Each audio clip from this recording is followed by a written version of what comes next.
Is this live streamed? This is live. Yeah, we're live now. So don't say the N word. I know you were thinking about it. Don't say it. It'd be good to avoid that. How's it going? How's your day going, buddy? It's going well. It's That's been good. a little hectic. Yeah, I It's know been you. like random things, and I've kind of I dipped out of town for a bit there, so I came back and it's just caught up.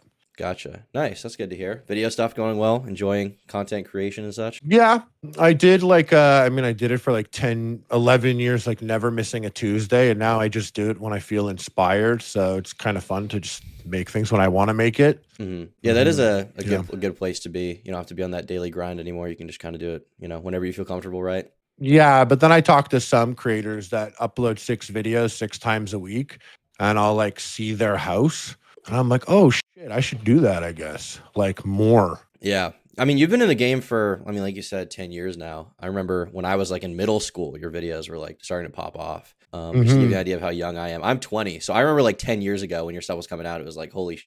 Oh, you're 20.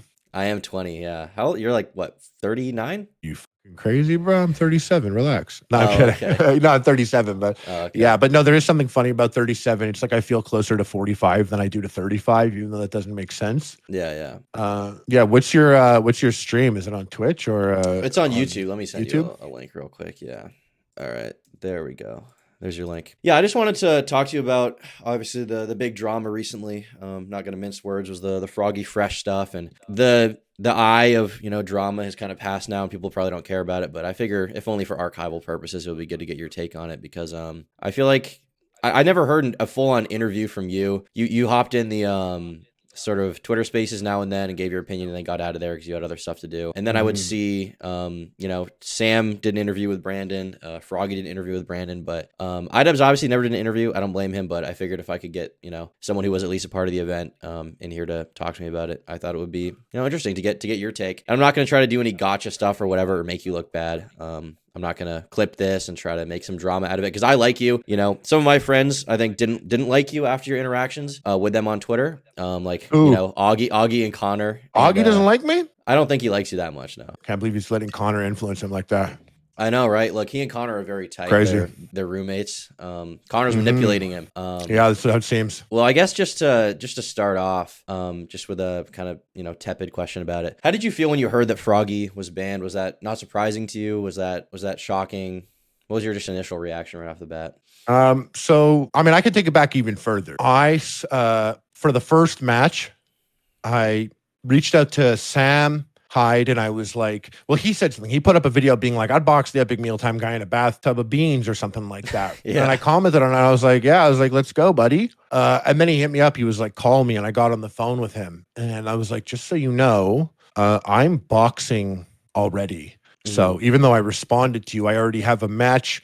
And between you and I, it's not announced yet. It's a charity thing with Idubbbbz. And he was like, Idubbbbz is putting on a boxing thing? And I was like, yeah, I felt the same way. He was like, interesting. And I was like, yeah, so I can't box you, but here's a video of me sparring. And I sent him a video of me sparring. And he was like, oh, you look like shit.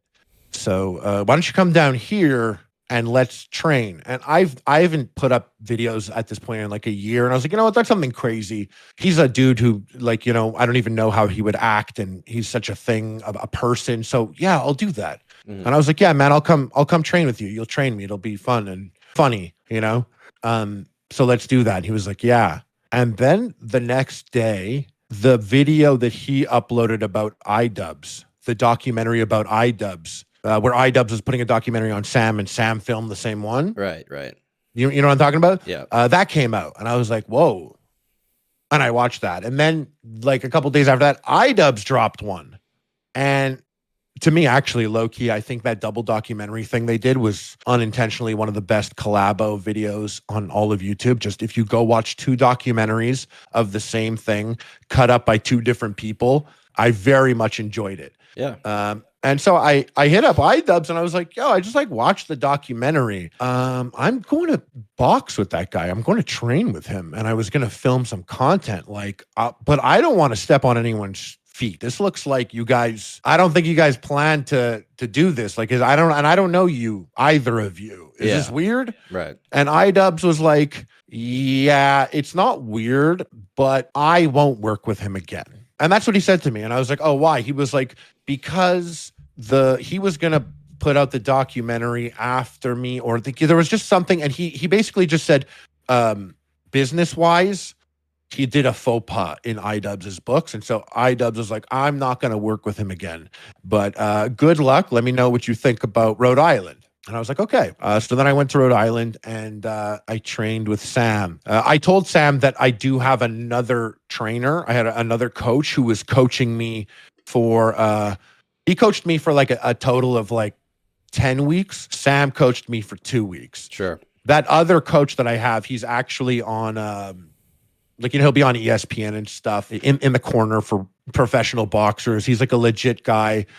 Whereas, you know, Sam was someone who helped me get to the next level by, you know, constantly sparring with me. And he does know more than I do in boxing. So he showed me all that stuff and that was good. But he knew that my coach was going to be cornering for me. He wasn't going to be cornering for me. But, you know, if he comes or not, I don't know. I thought maybe he would come to the event. I wasn't sure. But at a certain point, Idubbbbz had decided that he didn't want Sam at the event. Mm-hmm. And Sam knew that. They kind of like, he knew that, and he was going to come to the, I'm not sure what, there's things that happen behind the scenes, but basically Sam knew he was never going to come corner for me. And I was just going to make content and upload it before the fight with Sam, which I did. Knuckle sandwich. Are you saying they had conversations just like prior to this, maybe over text, and Sam was basically told he's not supposed to be there? Is that it? There was a thing that he did, I believe, Idubbbbz, someone called Idubbbbz, mm-hmm. and when Idubbbbz picked up the call, it was like a gotcha moment, and it was Sam, and he had used the clip of Idubbbbz to promote his crypto, I think. His NFTs. Yeah. And Idubbbbz had asked him not to. So I don't know the real details of it, but that's basically the gist of it. That's what I gather. And so he, once again, was not happy with that. And so I guess he further didn't want anything to do with him. Right. Okay. Fair enough. Yeah. So now for me, I'm like, okay, I don't give a shit. Like I said, you know, I'm you know, my mid-30s, I got a boxing match coming up. I don't know Sam and I don't know Idubbbbz, but you're kind of cool in my books if you're cool in my books. That's how it is. Okay. So I was just like, this is interesting little politics minefield at that time. And that was Creator Clash 1. Mm-hmm. Then Creator Clash 1 happens and Sam's crew shows up. They're there and I go and I get them all into the Creator Clash exclusive VIP party, like, you know, the thing that has like Moist Critical there and all Sure. these huge YouTubers that I watch, you know. And they, like, I got them in there, and one of them said something to me like that like Sam would be coming, and they kind of didn't say it exactly, but it was just a maybe. Now the reason why this is important is because when I spoke to Idubbbbz and I spoke to Sam, I said to each of them, I said, just so you know, everything that happens here, I'm going to tell the other person. So anything you say to me, I'm going to tell Sam. Anything Sam tells me, I'll tell you. So they both know that everything they're saying, like, I'm not trying to get in the middle of this shit. So I don't know what's going on. I will tell everything to you guys. Mm-hmm. So I think maybe, and I'm assuming Sam didn't want to tell me that he was coming because then he knew that I would tell Idubbbbz that.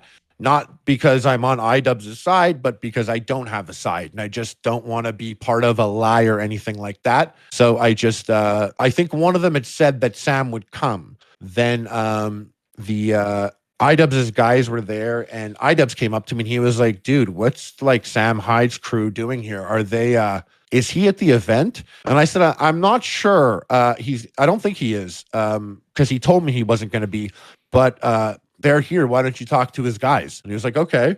And then Idubbbbz went and spoke to the guys and I was nearby and I heard them talk and Idubbbbz was just like, literally then he was like, I don't want him here. I don't like him. And they were like, but why? You guys could be friends. And Idubbbbz was like, I don't want to be friends with him. Now I can kind of, I kind of admire that because if you're listening to the story that I'm telling you right now, I'm like, I don't want to be enemies with anyone. So I'm going to tell you both everything. So I'm watching Idubbbbz and it's not how I would be, but I respect that. He's like, I don't want to be liked by that person. Okay. And they were like, why not? And he was like, because he insults my wife. Mm-hmm. And I was there and I was like, I don't have a wife, but maybe I would feel that way. I don't think I would, but maybe I would, or maybe my wife, I'm not sure. I'm just watching it. And Idubbbbz was like, I'm refunding all the tickets. And well, he said, I'm only refunding Sam's ticket. You guys could go, but Sam can't go. And so he refunded their ticket. And I think they just decided that they're all going to not go. So they all went back and they didn't go to Creator Clash. And then Sam had created like some moments out of it. And I guess the most difficult thing for Idubbbbz to deal with here is Sam is one of the funniest guys. He's just very easily a funny person. Mm-hmm. So he was able to spin this into like months of content. So over that time, the next fight was coming up. Now, I knew that if I was doing Creator Clash again, I knew I wasn't going to go film with Sam. Did I want to? Well, I think I made some of the best content on my channel with Sam. So I did like that. However, like I get how this guy feels. I don't want to have that little minefield again. I don't want to do that. You know what I mean? Sure. So I didn't. I did none of it. And over this year, Idubbbbz made it very clear that he was not a fan of Sam Hyde. So that became obvious to everyone. That was like a public thing now. So I never even asked Idubbbbz, can I film with Sam Hyde? He never hit me up and said, don't film with Sam Hyde. I just knew better. I didn't want that tension. And yeah. So I started to talk to the other fighters that were there. I'm a huge fan of Froggy Fresh, Krispy Kreme. And when he was on the fight, I was very hyped up. I said to Idubbbbz, I was like, oh, I'm so hyped about this fight. Froggy Fresh, that's sick. Then we went to the open training session and I met Froggy. And I was like, dude, what up? Like, happy to meet you. We exchanged numbers. We exchanged numbers before that. And when I would text Froggy, we texted extensively. Froggy likes to smoke 15 joints in a day. I like to smoke a lot too. Okay. And I told him, he was like, yeah, man, talking to me. He was like, yeah, he's like, Idubbbbz, I'll text you because I feel like I'm bugging Idubbbbz all the time every time I text him. And I was like, no, text me because when I'm high and I message Idubbbbz, he's like, okay, buddy, maybe when you're not high, message me, So maybe I was just like, yeah. So Froggy and I started texting a lot, and it just felt like we were friends. We are. And we did the open training thing, and I spent that day with Froggy. We went out for lunch together. We hung out, and it was all cool. Everything was cool. At some point while texting, Froggy was like, I really liked that thing you did with Sam Hyde. Will you do that again? And I said, no, because Idubbbbz doesn't like him. So I'm not going to, because I'm doing Creator Clash, I'm not going to film with Sam. And he was like, oh, damn, that's too bad because that stuff you filmed with him was cool. And I was like, yeah, it was. And you know what? We should film. I'll come do Knuckle Sandwich 2 with you. Or you can come to my house and stay in my basement. That would be cool. And he was like, yeah, that sounds awesome. I'd love to do that. And I was like, yeah, okay, so we'll do that. And that was up in the air that Froggy would come to my house or I would go to Florida and we would do something together. And now time passes and I get I got a text from Idubbbbz and he was like, did you know Froggy is training with Sam? And I was like, no, I didn't. Now I'm assuming Idubbbbz is asking me because maybe I do know because I talked to Sam. We do speak. Over the year, even though he didn't train me, I'd hit him up and I'd be like, tell him some stuff about what's going on with boxing. And if he had some strategies or he had something that would be interesting, or a good perspective. So I still spoke to Sam. So I guess Idubbbbz was asking me did you know that? And I was like, no, I actually didn't. He was like, oh, okay. I'm like, how do you know that? And he was like, well, he posted something. So I went to Instagram and I saw, I think something like Froggy was like, I'm heading to Rhode Island. And so I was like, oh. Now, at this moment in time, I'm like, for Idubbbbz, this is interesting. I'm sure he's not happy about that. But if I could put on my audience member hat for a second, I was like, this is going to be cool because now we're going to get Sam content. He's training Froggy. It's going to be very fascinating. I'm down with this, Mm-hmm. But then again, he didn't insult my wife. It's not my thing. I don't care, So I hit up Froggy also, and I was like, yo, you training with Sam Hyde? This was the first time that there was it felt like there was a delay and that the answer was not enthusiastic. And he was like, yep. Now right away I was like, okay, this is interesting. I feel like I just felt like the vibe, but I'm not going to go and read the vibe of a text message. That's nonsense, right? I made that up in my head. Maybe I projected that. I don't know. So I didn't think much of it, but I just felt away. And then I said to Froggy, I was like, the guys there in Rhode Island are some quality and unique dudes. I think you're really going to like it there. And I'm not sure if he responded or not, but I said it and it was kind of like just left there. And I hit up Sam and I was like, yo, you training with Froggy? And he was like, yeah. And he kind of kept it short too. And I was like, listen, I was in the middle of some shit last year. I'm not going to be in the middle of some shit this year. Like I'm not going to jump in there again. I have no attachment to Sam at this moment. I didn't film anything with Froggy, and I know how Idubbbbz feels about it. So I could just put on my audience hat, and I was like, this would be interesting. The guys that I produced my first documentary with, I hit them up, and I was like, yo, Froggy's training with Sam. They grasped enough as just functioning adults. They grasped enough compared to last year that was happening, and they're just random dudes that are not on the Twitter, that in the YouTube space. They were like, oh. That's the sentiment. So you think Froggy going into it, basically from your conversation, from the impression of the other fighters, maybe a little bit, he knew that, maybe it wasn't a spoken thing, but it was kind of an unsaid thing that, you just don't hang out with Sam because Idubbbbz has some static with him. He thinks he treated him poorly. He insulted his girlfriend. No. I think what Froggy did was okay right now. Froggy going to train there is totally fine. But like I said, myself and my production guys that made the first documentary and knew everything from Creator Clash 1, they were just like, ooh, because like this is tea. Well, this is what I'm saying. Do you think I'm not saying Froggy did anything wrong. Do you think he knew? No, I don't think. Looking back now, I don't think he grasped that. Okay. However, I do feel like it's like that. My mentality of that has changed a bit because what happened on the first Twitter space, where I basically optically shot myself in the foot and perhaps made a lot of people not want to listen to what I was saying, but because of how I said it. After that, it became clear that he was aware that he shouldn't have done that. But no one told him not to. So you still can, because no one said. So if you were playing the game, like there's no way he's not allowed to not do that. No one told him. And so that's how it is. So at this moment in time, I'm strictly watching because I like this type of stuff. It's why I watch your channel. So I'm just like, ooh, sucks for Idubbbbz is my thought.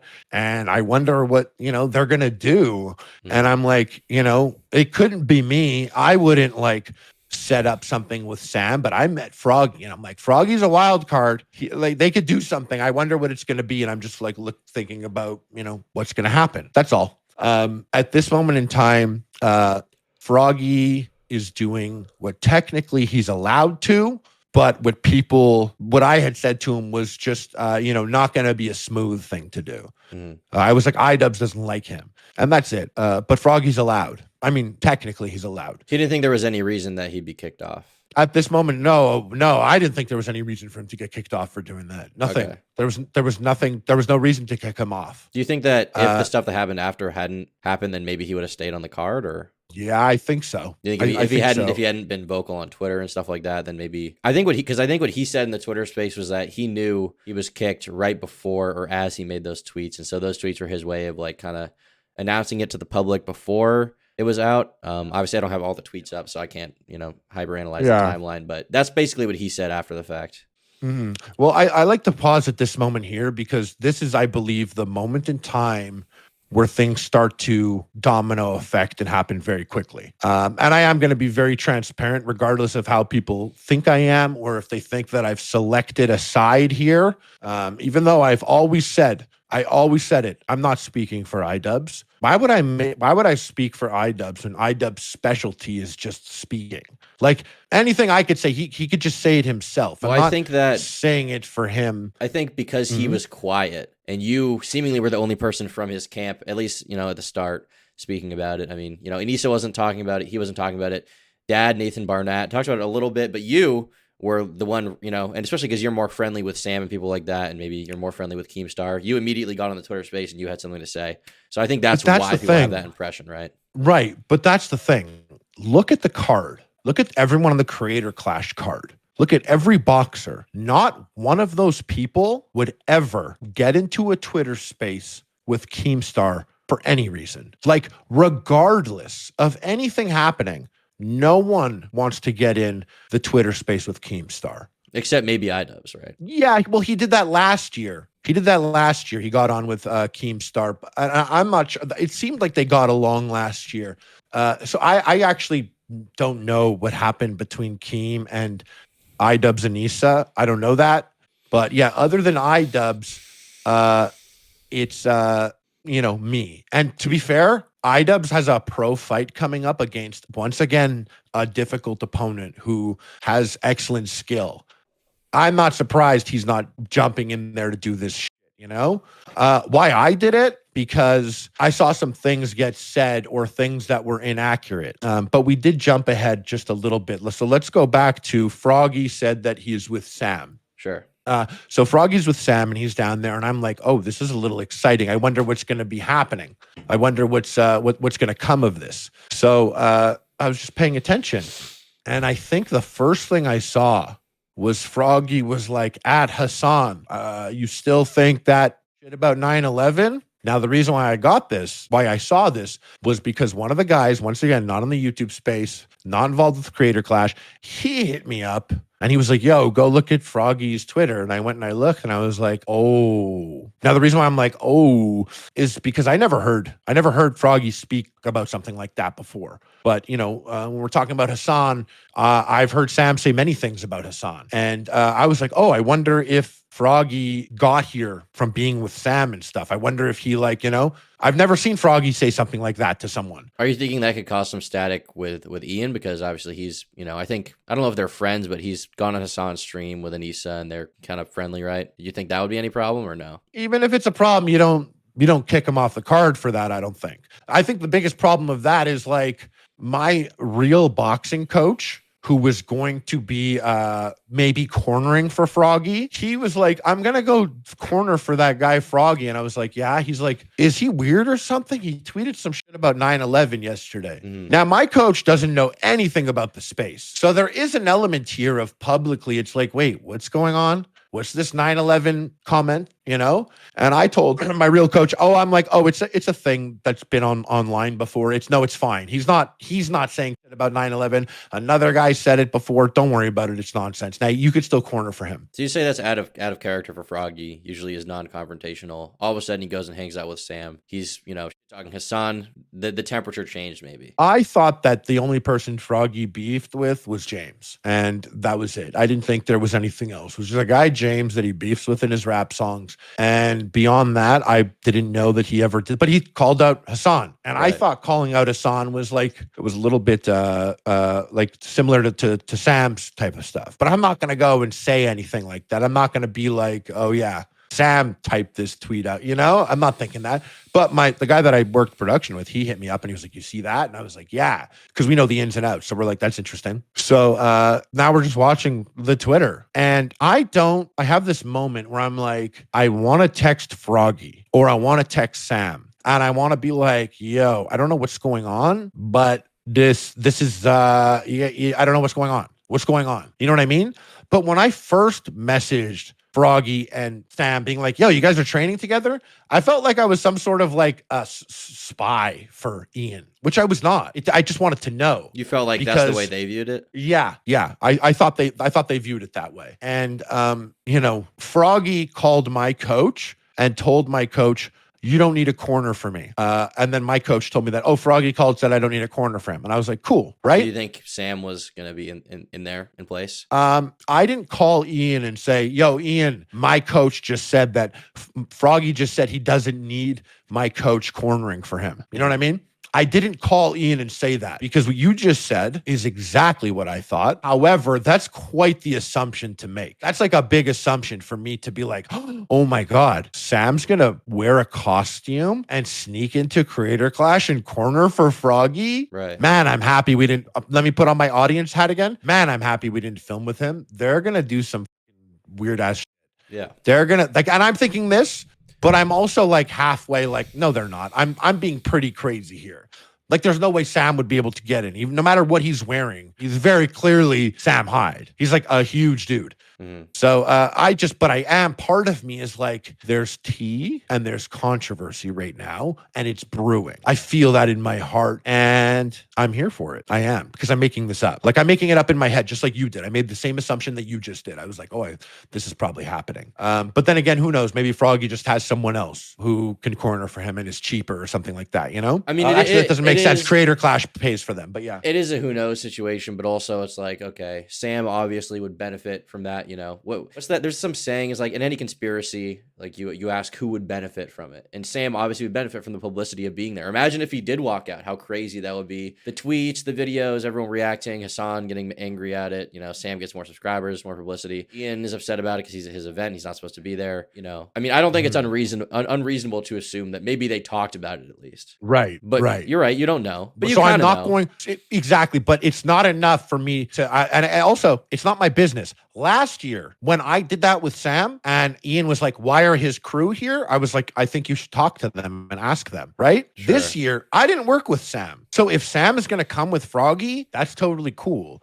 And I kind of like how all this shit's playing out. It's interesting to me. I got to say, full disclosure, I watch Hassan. I watch his streams. I watch his highlights. Also, I watch some of his VODs. Having said that, I am also a season pass holder for Fish Tank. People like me exist. That's an awkward position to be in. There's probably not that many of you. Well, this is the weird thing. You don't have to like someone and hate someone else. If this person hates that person, okay, fine. Still gonna watch both their content if I like their content. And I happen to very much like Fish Tank. And I happen to very much like Hassan, his content. And I watch Destiny's content. So I watch Destiny and I watch Hassan. And I'll watch John Zerka. Like, I watch everyone. My YouTube recommended feed, the whole page is just like, what the fuck do you want? Well, that's more well-rounded than most people. Well, obviously, you know, Hassan is a socialist. Sam, you know, back in the day, he had his kind of ties with the far right. A lot of I'm not saying his audience are all far right, but there's definitely, you know, a portion of them that are and are of that ilk, right? It's, you know, obviously it's not super common to find someone who is watching Hassan streams where he talks about how he hates landlords or whatever,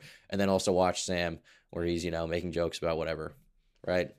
Right. But I do value people's perspectives. Like, I mean, I could sit there and, you know, I'm not like the biggest Ben Shapiro fan, but when Kanye was going on his stuff, I was like, I got to go see what Ben Shapiro says about this. And my YouTube recommended feed is like him now too. So like, are you just saying you don't have a big stake? Is that it? On either side? I have no stake in this. Okay. What stake do I have? Well, I think like, people thought that you had a stake because you were. Oh, we're gonna get to exactly what my stake is, and I'll tell you exactly what the biggest stake was. Okay. Is that I'm the co-main of this card, so it's my shit. Like, I'm boxing here, and I'm working hard for it. But just hold that for 1 second, because I'm gonna get to that. Sure. Because there was a turning point where I felt like people thought that I really did take a side, and in a way it kind of morphed into that. But at this moment in time, I'm just saying, I watch Froggy Fresh content. I watch Hassan. I watch Sam. When I met Sam, I told him I watch Hassan. Like, I said that. I was like, oh, I'm actually a fan of his content. I watch it, you know? And I was like, why don't you like him?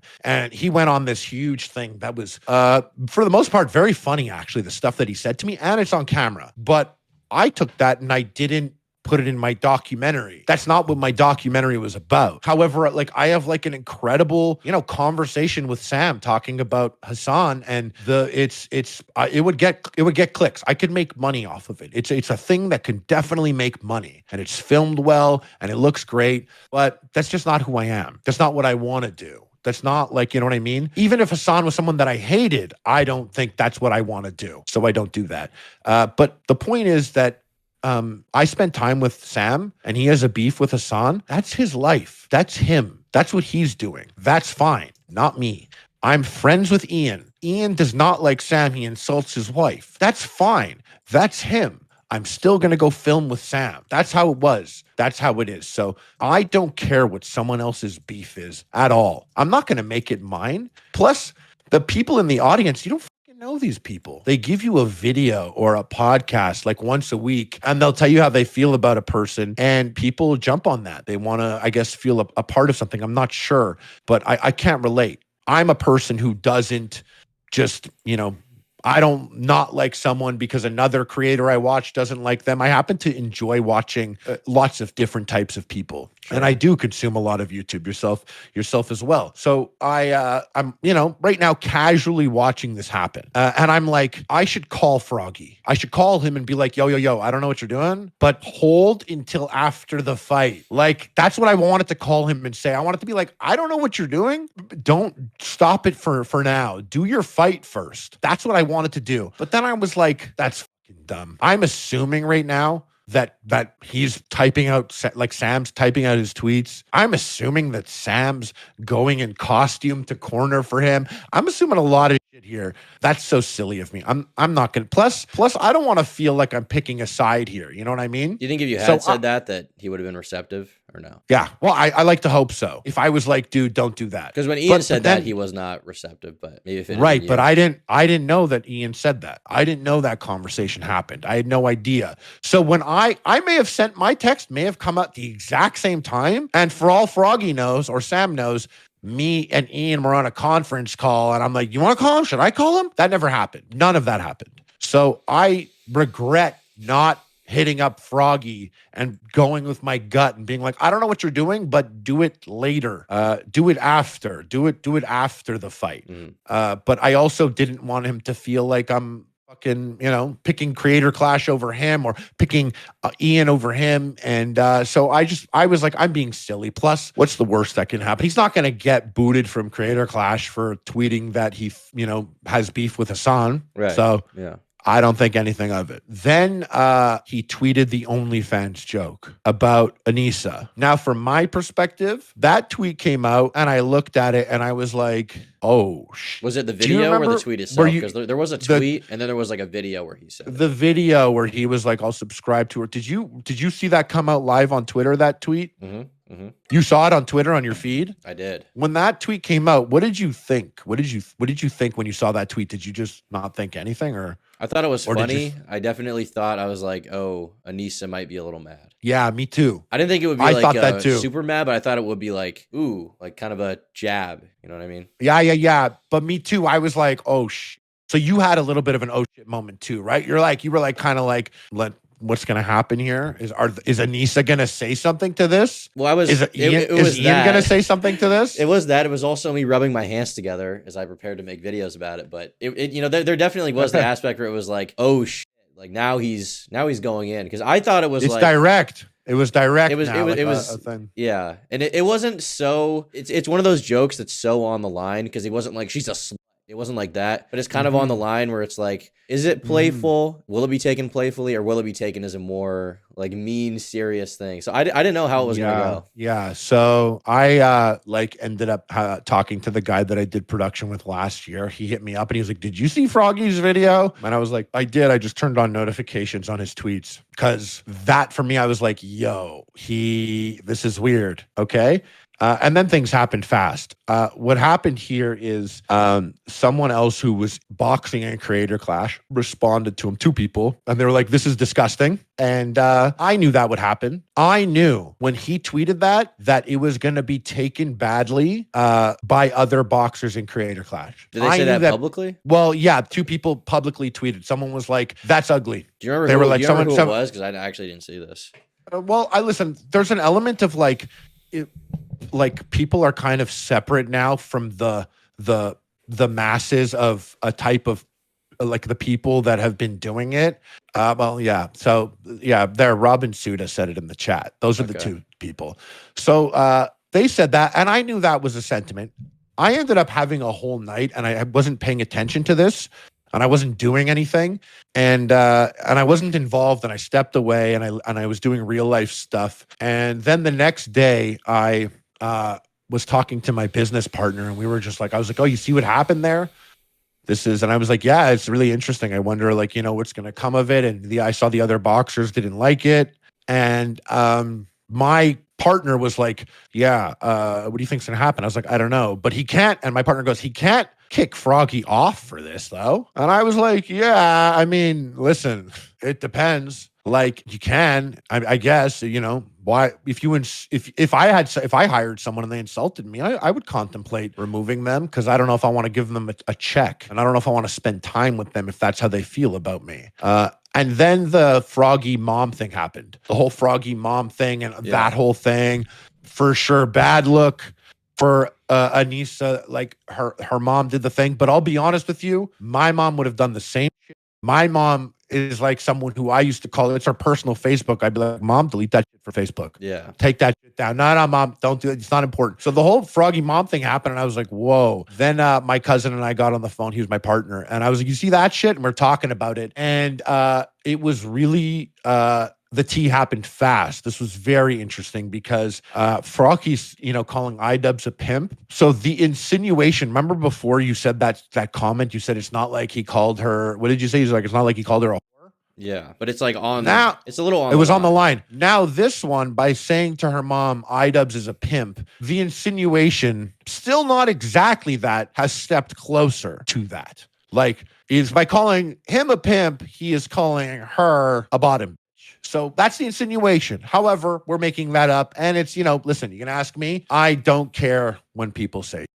I really don't. Well, I guess that would be my next question. It's like, how, in your personal opinion, obviously you can't speak of how Idubbbbz felt. I think we probably know now, but how over the line do you think that was, given the fact that, I mean, Anissa does have a public OnlyFans. It's not like private nudes were leaked. I mean, she publicly does sell pictures of herself. It is insulting, undoubtedly. And if I was in Ian's position, I when I saw the comments that Sam made about Anissa, calling her this, calling her that, from Sam's with Sam's comments in particular, I'd probably be upset regardless of the situation. You know what I mean? Even if I was married to a literal prostitute, if someone called her that, I'd probably be mad. But how over the line did you read those jokes as they were coming out? Was it like, oh, he's going in on Ian, he's trying to hurt his feelings, he's trying to start shit? How did you feel?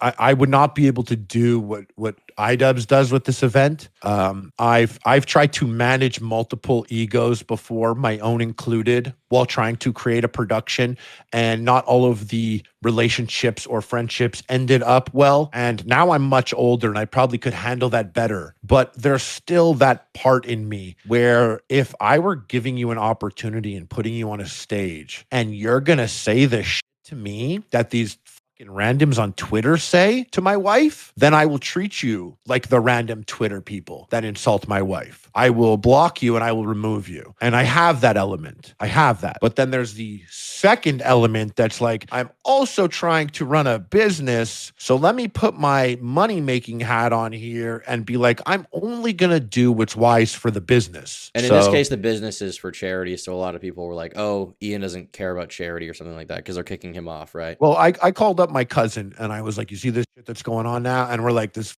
crazy. And I was like, yeah, it's so nuts or whatever. And then I got a call from Ian and he was like, what's up? Like, you saw what's going on? And I was like, yeah, man, I saw what's going on. And he was like, so what do you think about that? I was like, it's, interesting.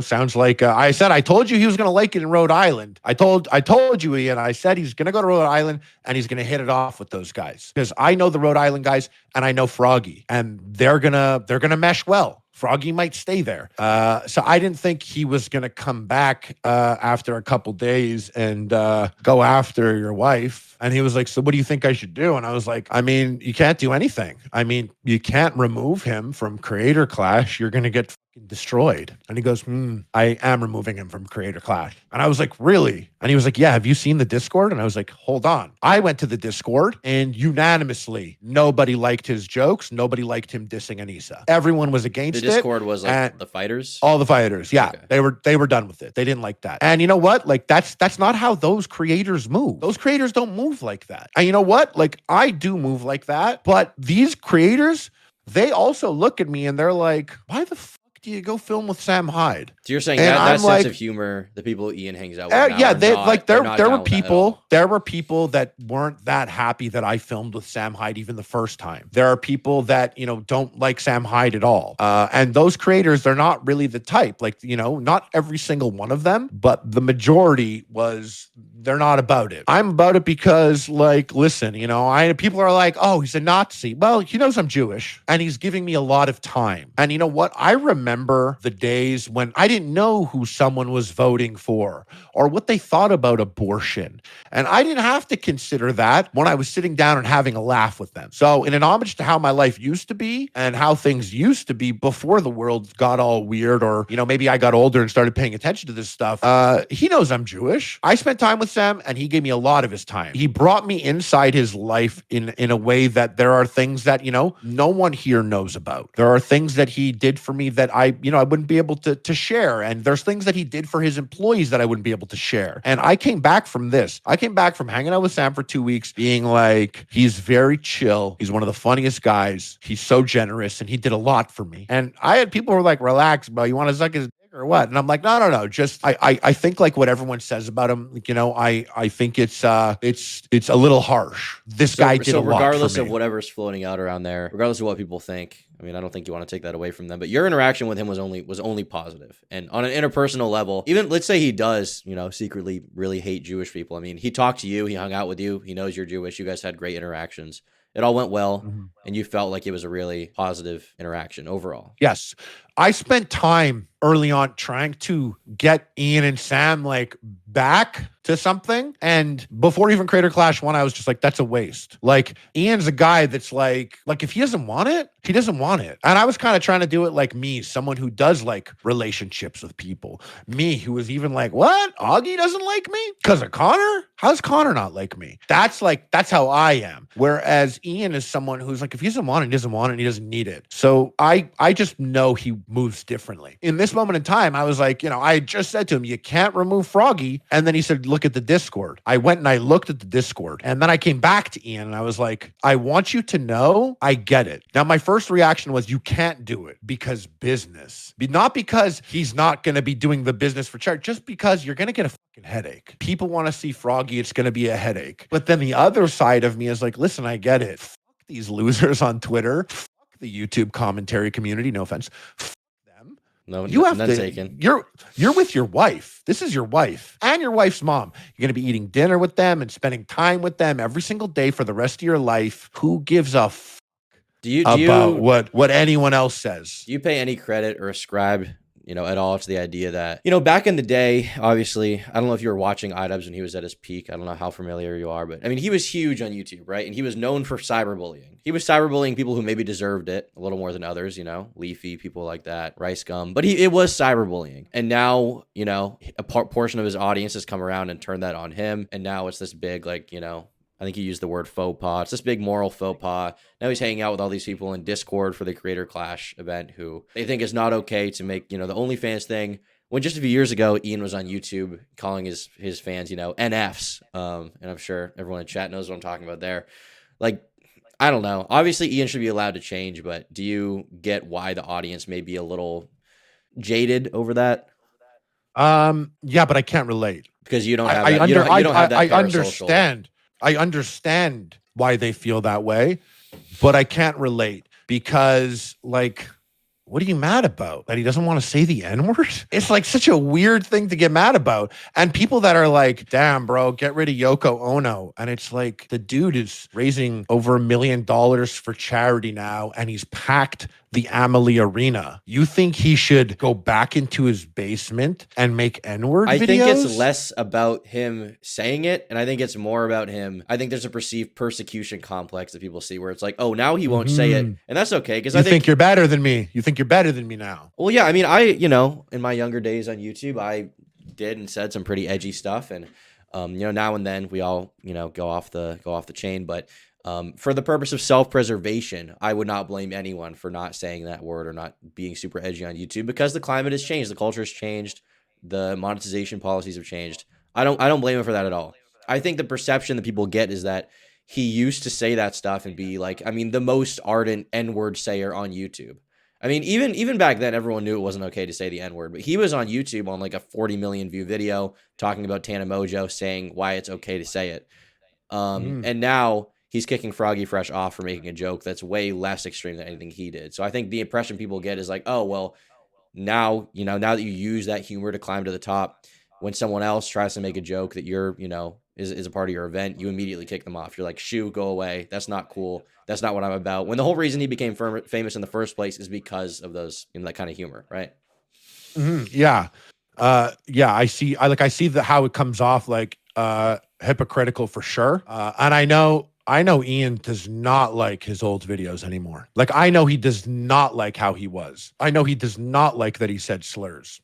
He shared stories with me. I asked him, I was like, when did you change? Because how familiar am I with Idubbbbz? Very familiar. I as a grown-ass man, participated in watching content cops and secretly liking them. I fully knew this guy was bullying them. I mean, I liked H3 also. I do. I watch the H3 podcast all the time. Back then, I also thought he was bullying people. Do you ever go to the Fighter and the Kid subreddit? Yeah. Okay, that subreddit. Like, I know what it's like to receive hate. I receive hate a lot, especially with this stuff. I'll look at the chat here, and people will, make a Jew comment, Jewish comments, things like that. And I know that the hate is a lot. Like, it's something that is. I think if I wasn't so comfortable where I am now, it would really with me. And I know that Brendan Schaub gets a lot of hate on that subreddit, way more than he deserves. But those are some of the funniest people out there. And I can't help but go back to that subreddit and laugh. And this is bullying someone. But it's funny. That's right. And if I could tell you the biggest crime of Froggy's tweet was, you should have made it funny. If you wanted to diss Anissa and do what every fucking weirdo person on Twitter does when they harass her and say that shit, you should have been funny. And so not only I thought it Froggy, was funny, but maybe only because it was insulting Anissa. Maybe that was just the whole humor in it for me. But that's what it was. So for people, that's all they need. But if you go to the Fighter and the Kid subreddit, that's very funny. They're like, there's these posts. I just listen, Anthony Jeselnik's one of the funniest comedians to me. And the shit that he says is outlandish, but it's funny. I thought that tweet was literally like a high school joke. It was not. I mean, listen, I'm 17 years older than you. Maybe that's the difference. Perhaps I'm too old. But I saw that shit and I was like, you're going to have to do better than that, buddy. Do you think it needed to be insulting or funny in a way that the other people on the other side may have found it? Yeah, it's got to be funny. I just that's how I operate. I'm like, you could say whatever you want. I just hope it's funny. I'll get like Jew jokes in my mentions, or people will say something and I'll be like, I might block them. But if you give me a Jew joke that is funny, I'm not going to block you. In fact, I might follow you. That's how I operate. It's got to be good. And you know what? He is a very funny guy. So that whole video seemed weird. He looked scared and he made a joke. And also, this was the biggest thing. At this point, my mind was like, well, anyways, if you insult your boss's wife, you might get fired. Forget boss's wife. Anissa's his boss. If you insult your boss, you could get fired for that. Did you know that? I did know that. Yes, I did know that. Yeah, in a real job, someone would fire you for that. I am aware. Yeah. Okay. Yeah. Well, on that kind of tangent, I mean, look at it this way, right? When I was, in high school, watching Idubbbbz, he was like the biggest cultural thing ever, and probably the most culturally impactful thing he'll ever do. And it sounds silly to say that his N-word F-slur videos were like super culturally relevant, but they were getting 30 million views, 40 million views, 50 million views a pop. He was one of the biggest YouTubers on the platform. PewDiePie's watching him, Markiplier's watching him. Everyone behind the scenes is secretly watching him, except for the people who hate him, who are seething and coping every time he releases a video. I mean, he's one of the most. Oh, who are those people? Like Rice Gum, Leafy. Those were the people that hated on him? Yeah, because he went after them, right? Because he made content cops. Because he owned them. Yeah. So it's like he was that, and the most culturally impactful thing he'll ever do probably is that. Creator Clash is big, not nearly as big as that. Like, it's just not. And so I think a lot of people feel that. You think Creator Clash 1 and 2 raising, $1.5 million isn't as big as him saying the N-word to Tana? No, I don't think it is. And I don't think it will be remembered. To who? As much. To who? What do you mean? I mean, in raw attention and views. That stuff was way more popular. Way more people remember that. Now people that I talk to who are like normies don't even know that Idubbbbz is doing stuff. Yeah, but he packed the Amelie Arena. That's that's a very fascinating thing to do. Like, I'm shocked because I watched Idubbbbz and I loved that shit back then. I was like, fuck, man, finally someone's going after these fucking channels. Yeah, and it's cool. Like, that they deserve it. I think it's more impressive on paper when I write it out that he packed an arena into this whole event? Do I think it took more work? Yes, absolutely. But it didn't get the same level of attention. It won't be nearly as impactful. But do you think people would have paid, a $40 pay-per-view to watch that Tana video? Like that's free. Tana video. Like that's free. Creator Clash costs money to buy, to go to see, or to buy a pay-per-view. No, but part of why it was so impactful is because it was free to watch and anyone could watch it and everyone could be involved. It's hard to quantify. It's hard to quantify these two things because one has like a very frictional money wall, and the other one is just there to watch and click. But it wasn't just there because everyone clicked it. Oh yeah, for sure. Yeah, I agree with you. But like he had Jacksepticeye and Markiplier and Moist Critical at his event working. Yeah, and that's awesome and good for him. And he built those connections. But that's kind of more impressive than having Jacksepticeye and Markiplier and Charlie watching their video and not mentioning that they watched it because it's a guilty pleasure. So like you could either have these big people operating in the shadows liking your video, or you could have evolved and ascended, and now you're having them get on a plane and fly to an event to be a part of your event. And that's cool, but I mean, once again, Creator Clash would never have happened if not for Content Cop N-word. You're right. That's for sure. That's the number one thing. Absolutely. None of this would have ever happened if he didn't do the videos that he did. And in fact, the videos that he did wouldn't have been as big if he didn't do things like say the N-word. He had to justify. Yeah. He had to go to Tana's convention. He had to do all of that. Yeah. And I agree with that. I agree with you there for sure. Where that was the entry point for the majority of his fan base. Now there are people who are still around. There are people who are still around and watch his stuff, and maybe they don't care that he changed about that stuff. Maybe they don't care he doesn't like his old videos. But the entry point for 7 million Idubbbbz fans was when he was saying that on video. Was when he was making those videos and when he was, hanging up the picture of Leafy with a chin and playing, pin the donkey on his chin, right? Loved all of that. I loved all of that. And I loved all of it too. I did. But that's the entry point. I'm not saying he can't change or can't do that, but I get why the audience feels a little bit like, what the fuck? For sure. But if I'm him, I can closely more resonate with that. I'm much more comfortable being like, sorry, dudes, I'm not in my basement saying the N-word. I have a wife I love, and I'm going to go pack an arena right now. So if you want to go watch that video, you can go watch that video. I'm doing bigger things, and I'm happier now. Yeah. I don't think there's necessarily any way he could change course or should. I don't think he should be dishonest about how he feels. If now he feels that those videos were out of place or out of pocket, whatever as people say. I don't think he should lie to keep that audience that he obviously doesn't like now and hates, given the Anthony Padilla interview where he talked about them calling him the N-word in Walmart or whatever. I don't blame him. Totally. Creator Clash was packed, by the way. Yeah, I was there. It was good. Yeah, the arena was packed. I just got back from the Misfits show. That was not a packed show. There was empty seats. That Misfits show has like room for 5,000 people and it wasn't packed. Amalie Arena can fit like 20,000 people. I think 18 given the boxing scenario, and it had 16,000 people in it. It was absolutely packed. People like to deny the truth here. And the truth of the matter is, yes, Creator Clash is a real job. It is. And people and I'm mostly responding because I see your chat is like, but it's not a real job. It was a real job. What's not a real job is if Idubbbbz, wanted you to help him make the Tana video and he was like something like that. Like that's less of a job than being a boxer on Creator Clash. But this isn't in Idubbbbz's basement anymore. This is far more corporate than how people have been thinking it is. And that's why I think that's part of why it's upsetting, the corporatism of it. Because it's like, I mean, once again, he can change however he wants, but from the audience's perspective, he used to be the most anti-corporate thing ever. Imagine at a boxing event saying the N-word as a white dude. That would never happen, and I'm not saying it should happen, but it's like it's just totally different. It's a total tone change, departure in every way, in every way. Yeah, it is. It's fine if someone changes, and the truth is, I have a feeling he'll. I know he's not a fan of his old content, and he does feel different now, and I know he acknowledges that happened late for him in life. But I mean, I signed a contract for Creator Clash. The contract that I got is a real contract. It is paired with like a real touring company. It is legit. As much as people hate it, like Anissa's the boss. And I know for some reason this cuts so deep to so many people. I don't get why that bothers them so much.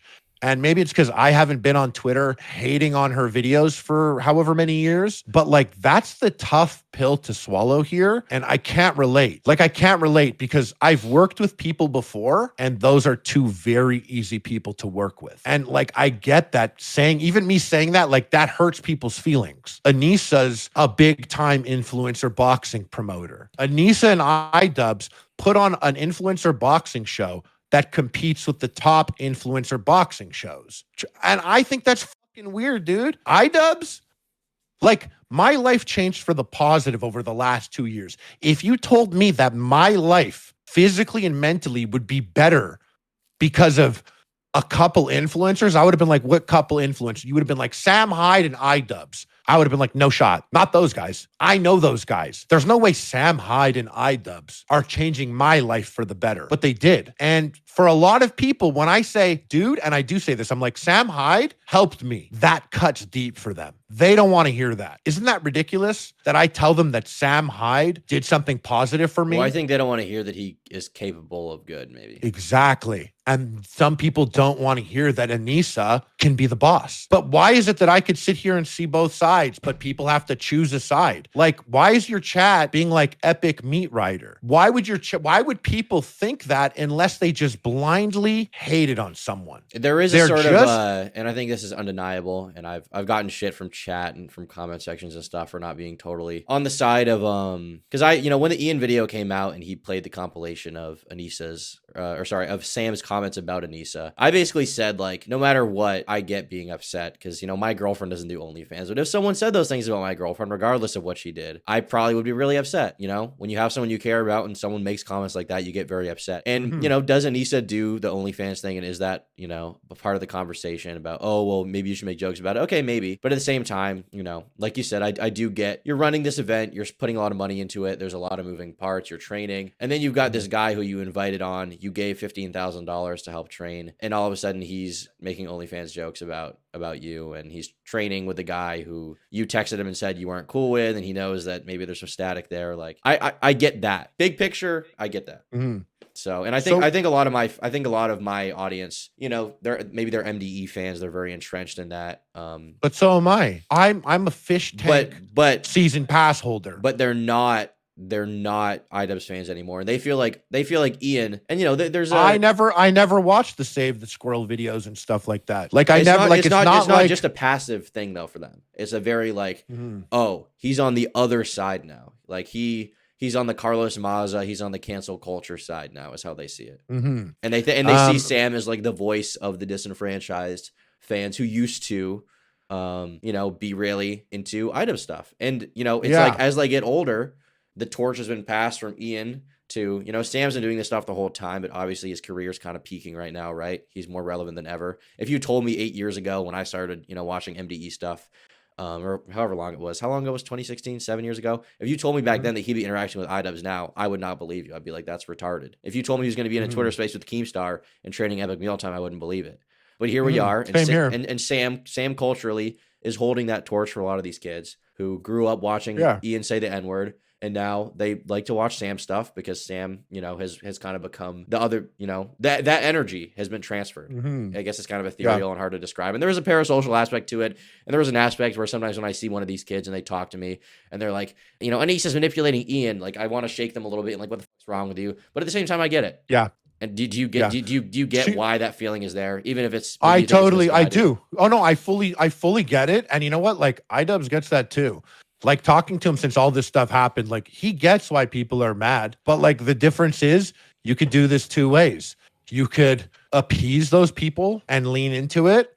Or you could be comfortable being like, I really don't give a fuck about y'all. And that's just how it is. He just doesn't care. If you want him to still say the N-word, he doesn't care about you. It's not what he wants. If you think he should leave his wife, he doesn't care about you. He's not going to leave his wife. So when I got into the first Twitter space, I don't believe this Twitter space stayed up. I think Keem took this one down because I was a bit more competent in it. But the reason why I jumped in this Twitter space was they were in there and Froggy was let go of the event now, and it was public and people were freaking out, being like, "I want to know what's going on. Why is this happening?" And Keemstar put on a Twitter space with Froggy and Sam and a bunch of people and all that. And Froggy was there was some stuff being said like, "Oh, it's this, that." People were guessing and saying things like, "Wow, he got removed because of Sam and because of all that." And the sentiment in the Creator Clash Discord was that like, don't touch this stuff. Don't go in there. Well, in the absence of any explanation, I mean, I can't totally blame people for guessing, right? Because there was no statement made. Right. So I jumped into the first Twitter space, and I jumped in and I was like, "Yo, guys, I just want to say he's allowed to train with Sam. That's not what this was about. I think things changed when he tweeted that stuff about Anissa." And I said it a million times. I'm not talking for Ian. And all these people, it's so funny. I said it so many times, but so many fucking idiots out there. I said it so many times. I'm like, not talking for Idubbbbz. I'm not talking for Idubbbbz. And all these dummies were like, Creator Clash, talking piece, Creator Clash. And then he puts out a video that explicitly said something that was different than I did. So it's like, if I was his talking piece, I would have said what he said in his video. But what I did instead was I just made assumptions and I shared a logical perspective. Now, I was never like, "It's good Froggy got removed." I was just like, "Yo, dummies, if you talk shit about your boss, sorry she's the boss, you could get fired. And it's a real job. We signed a contract. So it doesn't matter if in this world things are different, because they are different in this world. It doesn't matter if you're mad that she has an OnlyFans. None of that matters. She's the boss. And if you insult her, you might get fired." And I came in to share just the alternate perspective because it was interesting to me that there was like 12 people talking here, except no one thinks that this is a possibility. Has anyone here had a real fucking job for a minute? No one here thinks it's a possibility that if you insult your boss, you could get fired. So I came in and I was like, you could get fired for that. And this is what led to the second Twitter is Froggy went, "You're lying. You're lying. You're a liar, Harley. You're a liar." Were you there for that part? I was listening. He was like, "You're lying." He was like, you sent me a text and said, "Sam's off limits. You said Sam's off limits. You're lying." And I was like, "No, I didn't. No, I didn't." He was like, "You're a liar. You're a liar. Let me bring it up." So he pulled up the text, and the text was what I said earlier, where I said, "I'm not going to film with Sam because I know Idubbbbz doesn't like him." But it wasn't you saying off limits. It wasn't that. No, it wasn't me saying you're not allowed, you Froggy. It was me saying I won't because I know better, because I don't want to be dealing with this political minefield. So I didn't do it. He could do it if he wants. In fact, I found out after the fact, Ian called him and texted him and was like, "I don't like Sam, so don't post content. It's weird." And on top of it, he misread my text message as Sam is off limits. It's like he purposefully ignored what he thought I said, which wasn't what I said, but it actually makes it look worse because it's like he thought that I was saying Sam is off limits and Idubbbbz was saying Sam makes me uncomfortable. And then he insulted Idubbbbz' wife. And then he's like, "Hi, what the am I fired for?" And it's like, well, shit, man. You thought that I told you he was off limits? Idubbbbz texted you and said, "Bro, I don't like that guy." And your response was to diss Anissa? I understand why you're fired. Would I have fired him? Maybe not. I mean, I would think it was a situation where he knew the terms of engagement. He did it anyway. He got kicked. Is that it? Like he knew what he was getting into? Yeah, he knew what he was doing. He didn't. I don't think he cared. I think he kind of like. I'm not sure what he wanted to do. I'm not sure what the game plan was. You think it was like to impress Sam? Maybe, I don't know. Yeah, I listen. I came back and I was like, Sam Hyde's mad jokes. He's so chill. He did a lot for me. But like Froggy came back from Sam and he was like, Sam Hyde's the greatest comedian of all time. Sam Hyde's the funniest person. And he deserves his flowers. And I was like, whoa, I knew Froggy was gonna like it there. And like Sam is hilarious and charming and you know what, like an excellent source of advice. Like I'd rather my fucking kids watch all the Sam Hyde content in the world over Andrew Tate or Fresh and Fit or any of these Manosphere podcasts. I would rather they watch Sam Hyde than them. He's got useful information. He's an excellent source of comedy. But like, damn, I didn't come back like that. But then again, Froggy and I are different people. And I didn't appreciate that he called me a liar there when he was wrong. And then so the next day, they did another Twitter circle. And I didn't Twitter space. I didn't have enough free time this time. But they were saying shit. And this time Froggy said, Anissa never contacted me. They never spoke to me. I called Anissa because right now I'm kind of like, whoa, if that's true, that's weird. So I asked Anissa, I was like, did you contact Froggy? Did you even try and contact him? And she was like, yeah, he literally ignored my last text message saying, hey, Froggy, I just got off the phone with Ian and he was a little upset with your conversation. Can we talk? So now Froggy thought that I said Sam was off limits, which I never said, but he thought that. Froggy got a text message conversation, paragraphs from Ian being like, I don't like that guy. Be careful. Froggy got a text message from Anissa being like, let's talk. He didn't respond. Whether we think it's or not an insult, he put up that video dissing her. That's what he did. And then he got removed. And now he's in a Twitter space lying You think that she never contacted him. I mean, okay, let's do plausible deniability. Maybe the text didn't go through. Is that possible? Well, hold up. So I went in that Twitter space. This is the second Twitter space. And now Froggy is a friend of mine. And he called me a liar yesterday. And he was wrong. He misunderstood my text. So now I'm here and I don't care much for optics because I have to go do my boxing shit and I'm busy tonight. I don't have much time. So I throw optics out the window and I don't play the game. I'm like, Froggy, pull up your phone. Let's read the text message from Anissa. Pull it up. And people didn't like me talking like that. They didn't like me talking. It was like I'm bullying him or some shit. But they didn't have the context of the day before where he called me a liar many times.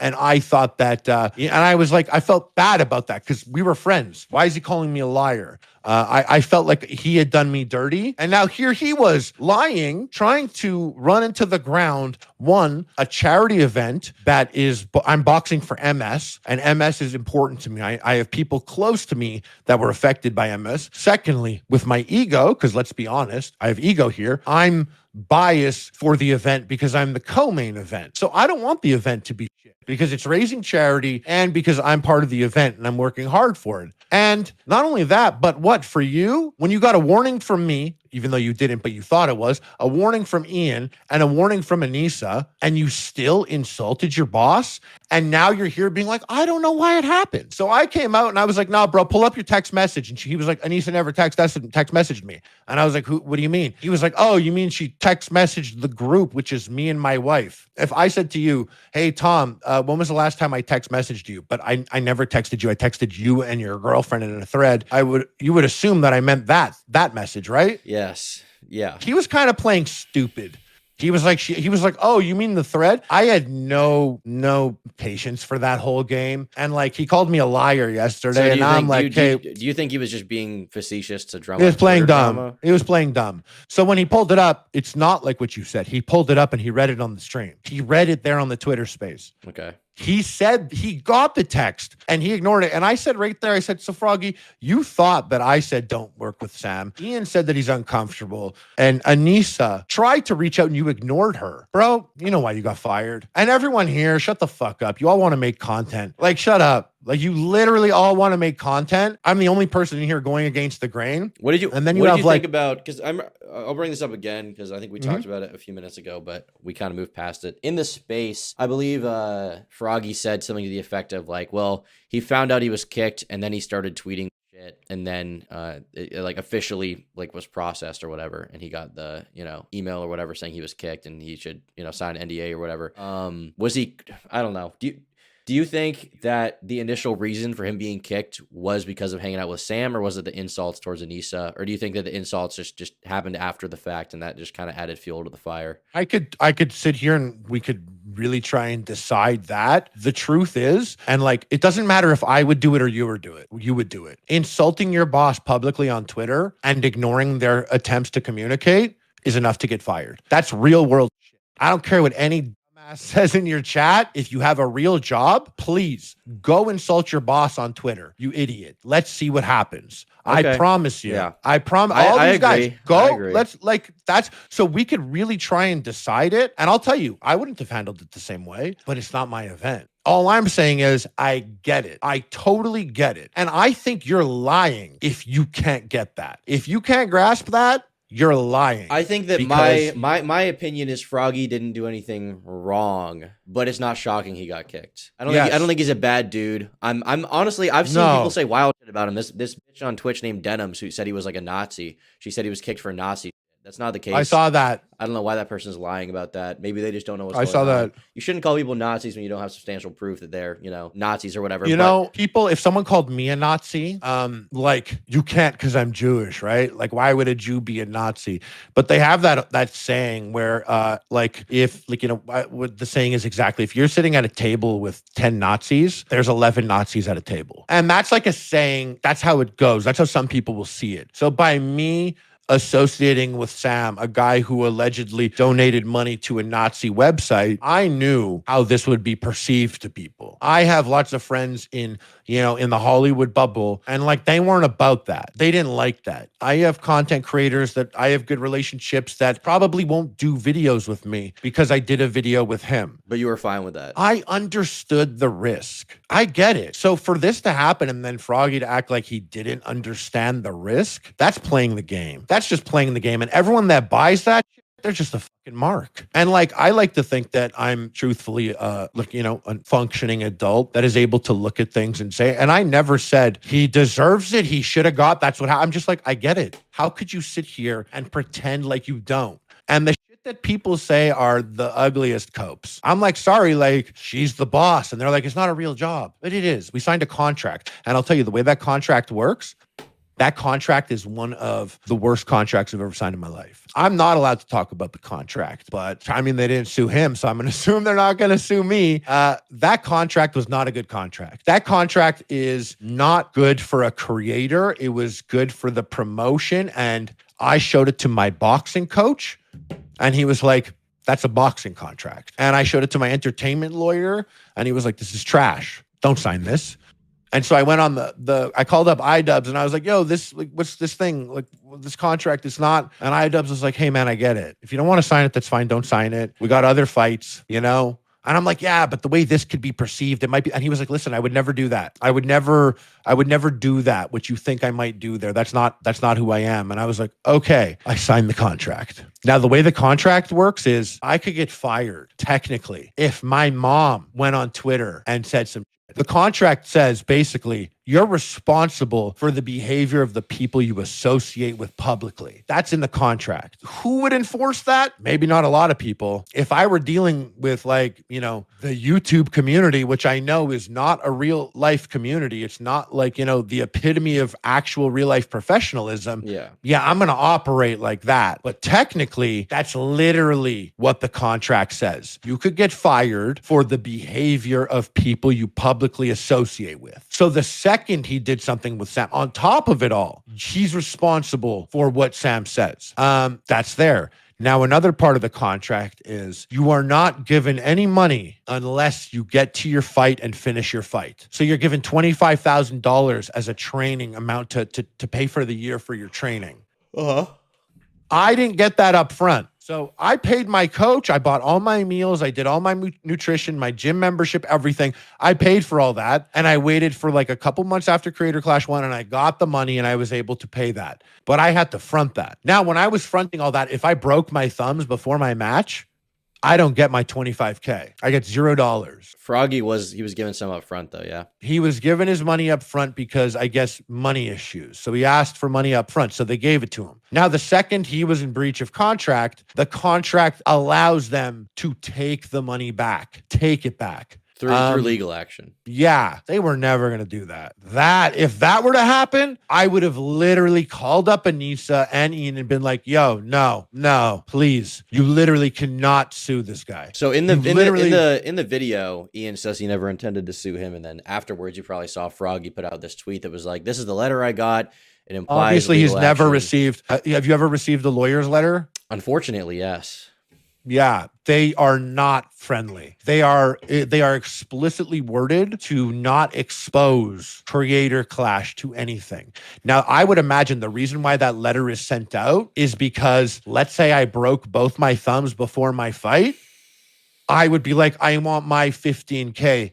you gave Froggy 15K, and then 2 other fighters can break their thumbs and be like, we also want 15K. This wouldn't happen. But unless you explicitly establish what the contract says and double down on it by being like, you owe us that money, then you expose yourself to all the other people who have the exact same contract being like, us too. So are you saying that's, we want our 15K no matter what? Are you saying that's basic procedure? I'm saying like that's what I know from my experience. Yeah, from my experience dealing with lawyers, that's something that happens. Now, it's kind of a fuck up because this is the YouTube space. We're not real people. People here don't think of shit as a real job. And if I'm in the business of making content, I'm turning this to Idubbbbz tries to sue Froggy 100%. So maybe now he has tries, a real, but he maybe I think, and I got that impression too. I got the impression that that letter was saying like, we have a right to pursue all, legal action necessary to get that money back, to get damages. Yeah. But they gave an ultimatum, didn't they? I think they were saying you need to sign an NDA saying you won't talk about us anymore. It's like a cease and desist, basically. Cease and desist from talking about us, and then we may not pursue legal action, I think is the impression. I think if I were Froggy and I were in that position there, I think I would have signed and I would have kept the 15K.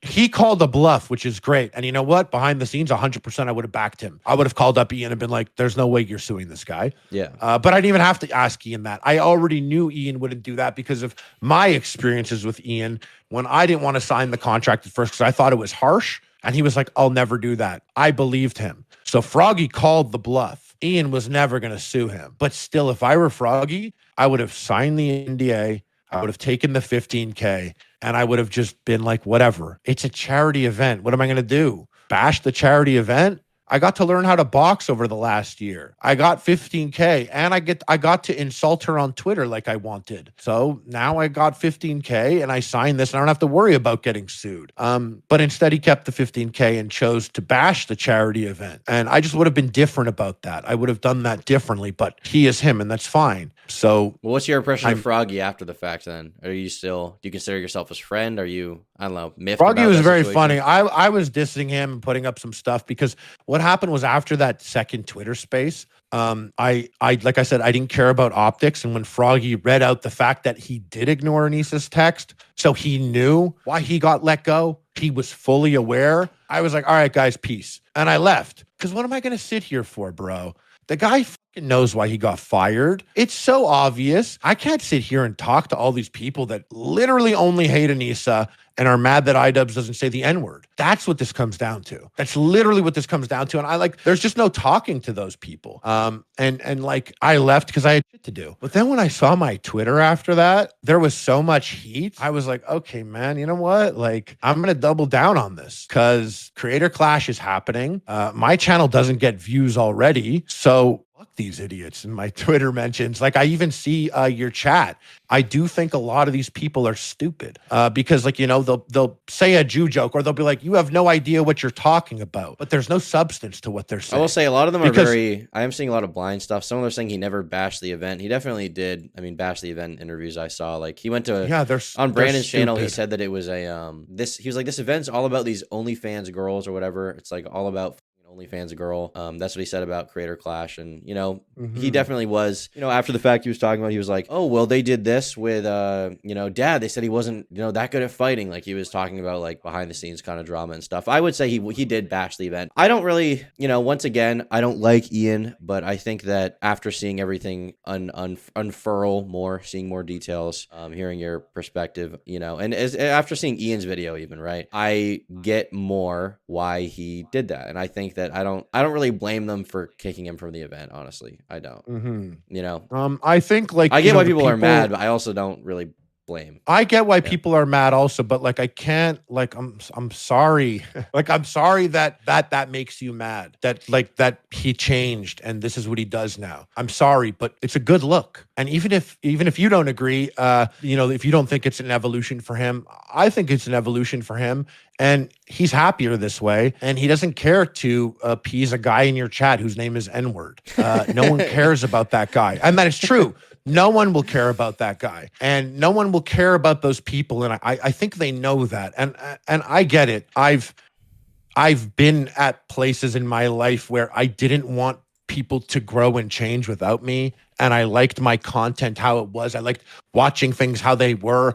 I hated watching a wrestler get old and not be able to do what he used to do.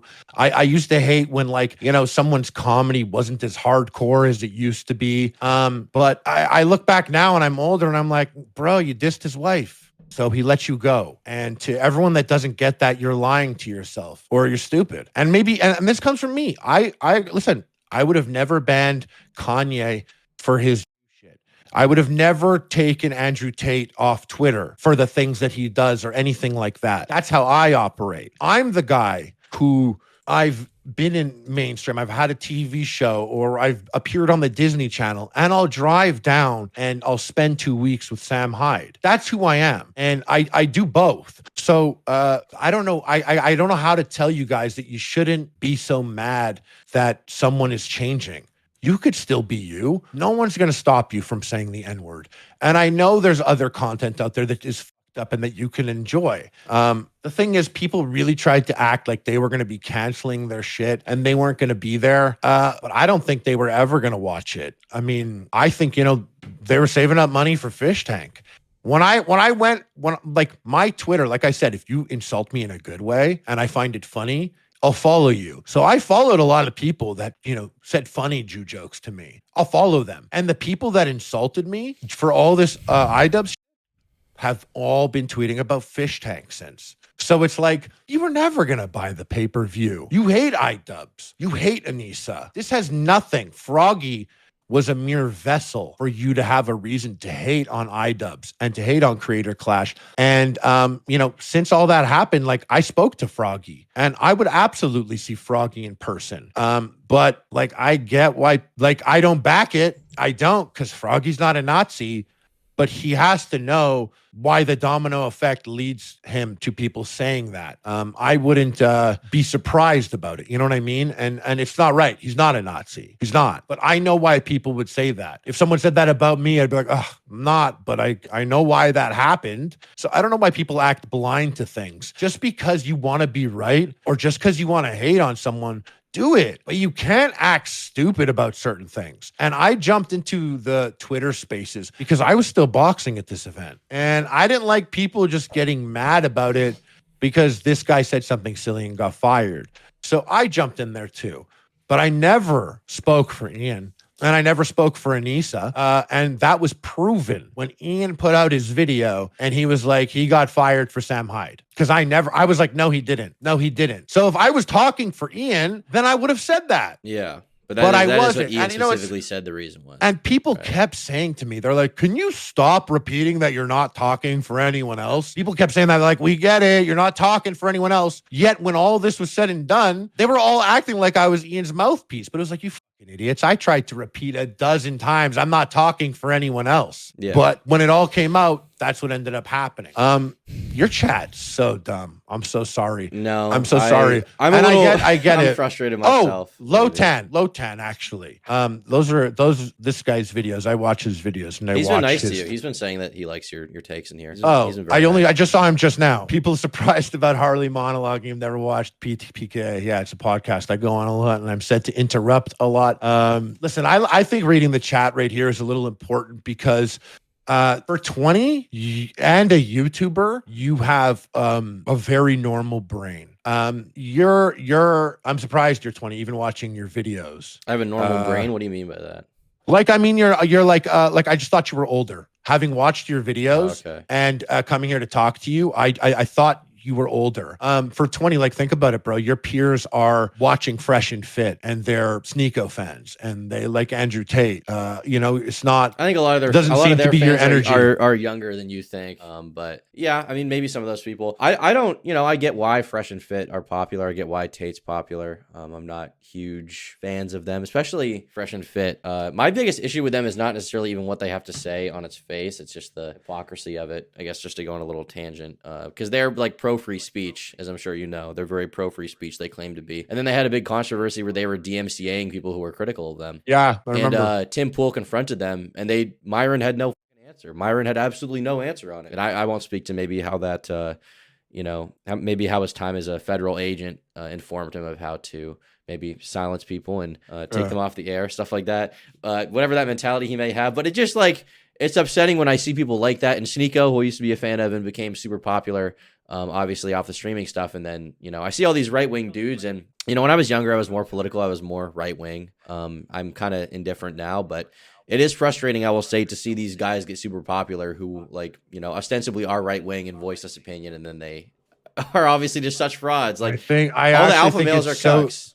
I literally think it's so easy when people are like, oh, Harley, you're doing this to make money. I turned down a boxing offer that was $150,000 and I did the charity thing instead. But in the best case scenario, if I got all the money that it could make, is worth half that contract. But people are like, oh, you did this for money. I can't express enough how easy it is to make money when canceled. Like, that's where the money is. Like, what do you mean? Sam Hyde makes a lot more money than Hassan. Like, that's for sure. And the number one podcasts out there, like, Shane Gillis, like these Patreons are popping. Like, that canceled money is great. Those guys are best case scenario though, because they're also really funny. For sure. If you get canceled and you're not that funny or talented, you get fucked, right? Yeah. Or you kind of like find that sweet spot of like, damn, they're silencing me and we don't back that. So if you want to, let this survive, hit that Patreon and let's stop the Matrix from silencing me.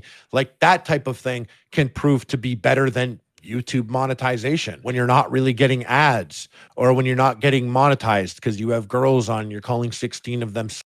You know what I mean? So I don't like cancel culture.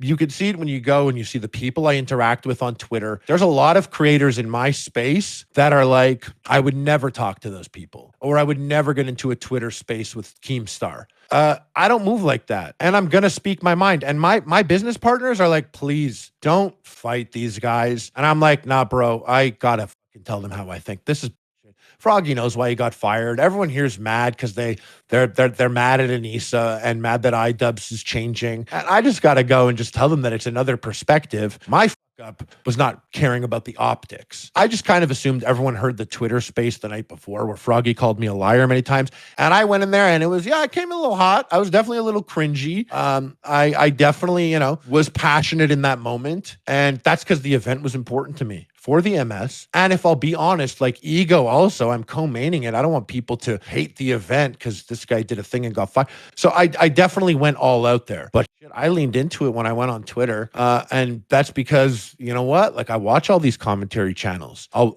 watch you, or I'll watch all the guys. I watch Bo Black's videos, Nicholas DeOrio. I watch Red Fox comms, and like no one watches that shit. But I watch those. Some people are starting, guys, subscribe to Red Fox comms, but yeah. So okay, I watch these things. So when everyone started doing it and it was directed at me, I was kind of like, listen, people are going to look at this and they're going to see the thing here and they're going to auto pick a side. You know how people in the chat are automatically picking a side regardless? They're just like, no, Harley L, keep coping. Idubbbbz writer. They're going to say that because I'm not saying what they're saying. Well, there's a whole bunch of people on the other side that are going to see me interacting with these people, and they're going to click that person's Twitter, and they're going to see the type of shit that person says, or the videos they create, or the take that they have, and they're going to be like, Nazi, I'm buying Creator Clash to support that for a good cause. So I was just like, let's get the word out there. And that's what I did. And when I counted up my Twitter impressions from all the shit that I said there and everything that happened, like, yeah, that was a lot of attention for a Creator Clash. Will we be able to quantify if it ended up being positive or not? Who knows? But the general rule of operation is any publicity is good publicity. So that event was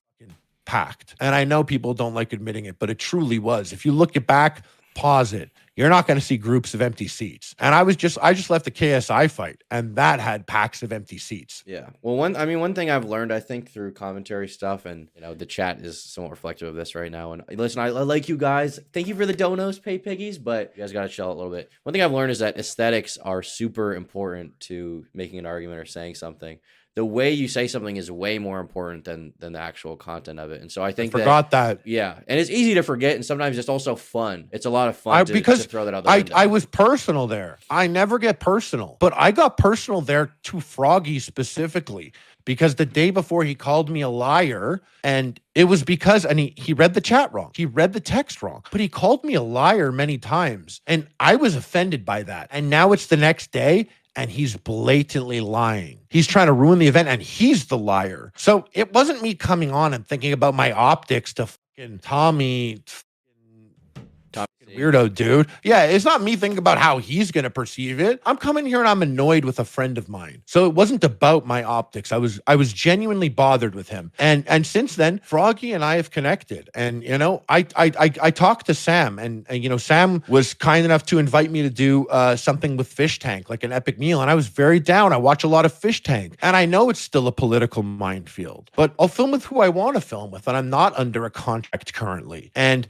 as much as people think like I need to duck up to Idubbbbz, like boxing also isn't something that I need to do. I just like to do what I want to do. And I think people out here are literally lying to themselves or bullshitting themselves when they act like they don't know the other side could exist. Well, I'm curious, chat. You guys are saying that Harley's lying. I think you guys should enlighten me as to where he's lying, because I've seen a lot of people saying he's lying right now. You're lying right now. Harley's lying. I'm starting to see some Tom L's as well. Let me know how he's lying, because I want to know. If someone from chat even wants to like debate or whatever and come on, you guys can come on. Are you cool with that, Harley? Oh, that'd be great. Yeah, I'd love that. That'd be awesome. You guys can come on Discord. We'll get a little group chat going. We can have a conversation about it, and I'll try to just moderate the best I can, and then one of you guys can, you know, have that. Yeah, I would love for anyone to come in and just, you know, say whatever you think like about it, and you know, something that I'm missing or a perspective that I didn't consider, because the truth is there's a ton of you, and you know. Someone says, how did Froggy lie? Well, if you weren't listening, Harley said that Froggy lied about not being contacted and texted by Anissa and people like that about and that Twitter space.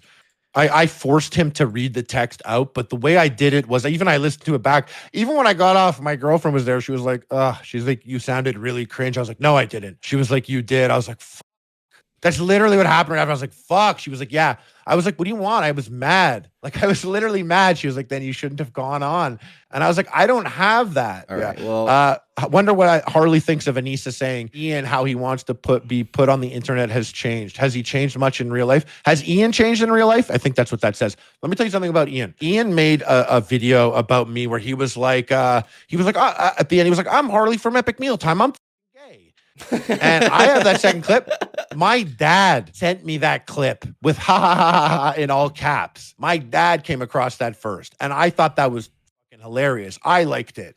I hit up Idubbbbz, and this was years ago. I was like, hey, do you want to be on Epic Mealtime? And he said, no, I'm busy. And I was like, oh shit, okay. Meanwhile, I have like Logan Paul there who's like, yeah, for sure. But so Ian was not down. I went and I met Ian at this YouTube thing, a party, and he was there, and I went up to him and I was like, yo, oh my God, Idubbbbz, what up? Like, and he told me after, he was like, I felt like an asshole when I met you because I had called you gay, and now you were coming up to me and just like talking to me like a person. When I spoke to Idubbbbz, and he did seem like really just not, I'll say, like media trained. He didn't engage in conversation. He wasn't like a full ass person. He wasn't like how we are right now conversing. It was less than that.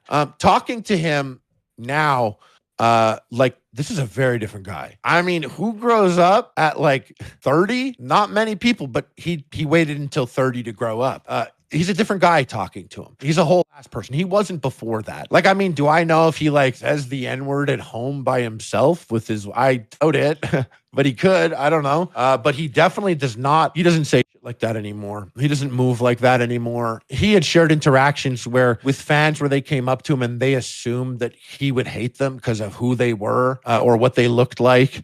And he said he didn't like that. And so I understand that he had his moment of, you mean they were like black change or something and they assumed he wouldn't like them because of that? Yeah, exactly. And he didn't like that.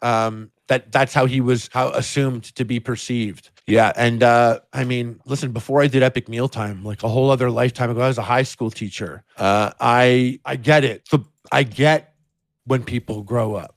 Like, I've seen it. I remember the times that I grew up, what I assumed or what I wanted or what was important to me. I mean, I'll put it to you straight. I am a very different person when I play Modern Warfare 2 and I'm on the chat, I'm on the mic. It just I sound very different than when I sounded the first time I played Modern Warfare 2 on a headset. Like, just how I move online, what I do online.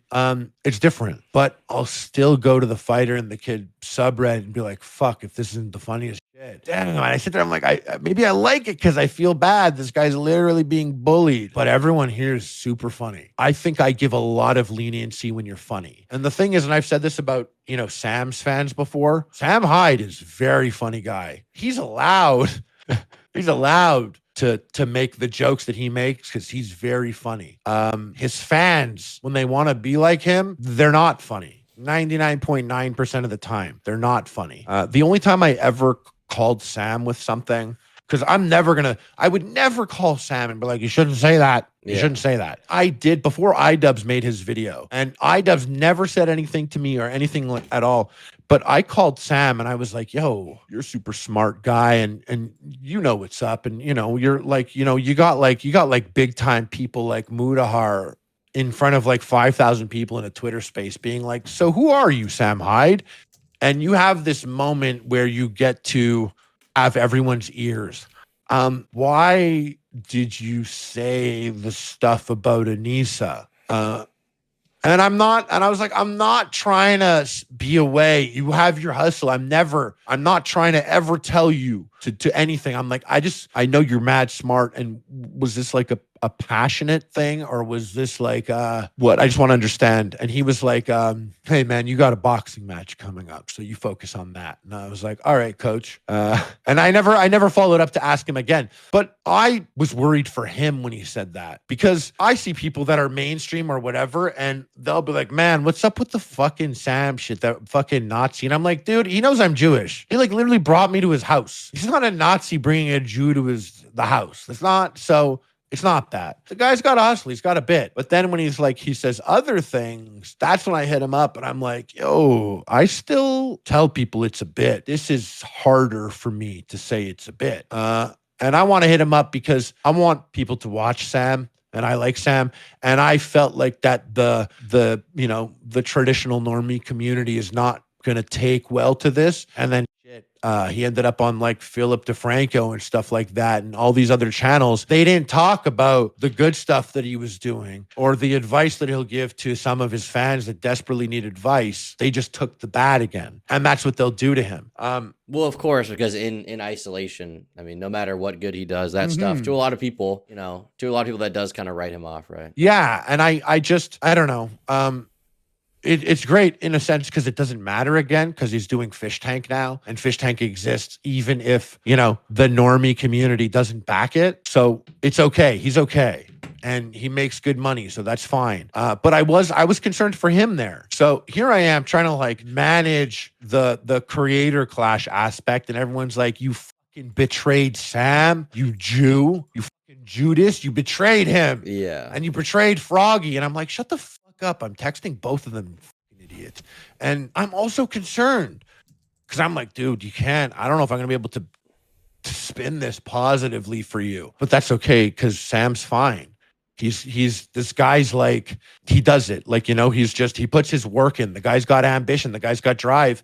Fish Tank is fucking fascinating. One of the most fascinating things I've seen on the internet. I'll tell you what, I hate to stop you. I'm going to do something unprofessional. I have to piss so fucking bad. I've been drinking out of my full night cup the whole time. Yeah, that's okay. I'm going to piss, and then we can debate some fans. Is that cool? Yeah, cool. Okay. All right. I'll see you in like a minute. You feel free to talk and, Okay. Here, Silver Triforce, you say, arrogant douche Harley from Epic Meat Ride admits he was playing both sides. Well, listen here, dumbass.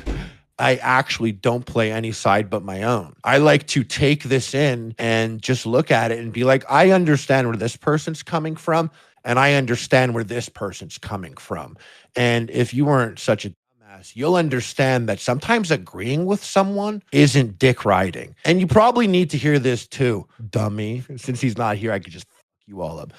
You need to hear this too, dumbass. If you call a woman beautiful, you're not simping. So whoever told you that agreeing with someone is meat riding, and whoever told you that saying a woman is beautiful is simping, they're fucking you up, dude. They're fucking you up. And you should watch some content that'll be good for you. Have you heard of Andrew Huberman? Huberman Labs? If you've heard of him or you haven't, you should check him out. That's a person who's gonna be right most of the time, and they're gonna give you tools that could help you in real life. Because this dick riding simping bullshit it's not going to help you out, dude. I know you're in the popular thing here. How many people are in here? I know there's 1,000 people in here, so it's popular in here. You're going to sound like a fucking idiot to real people. Whether you agree or not, that's truthfully what it is, dude.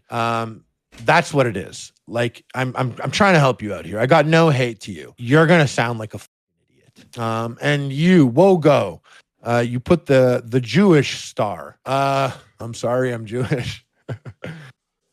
Yeah, I'm not simping for the most petty people on earth, Plasma. I'm not simping. I'm just telling you how it is, dude. You got to understand when you're in an echo chamber. And how do I know you're in an echo chamber? Because I go to both. And Zilla, I'm so sad for you. You want the attention so badly.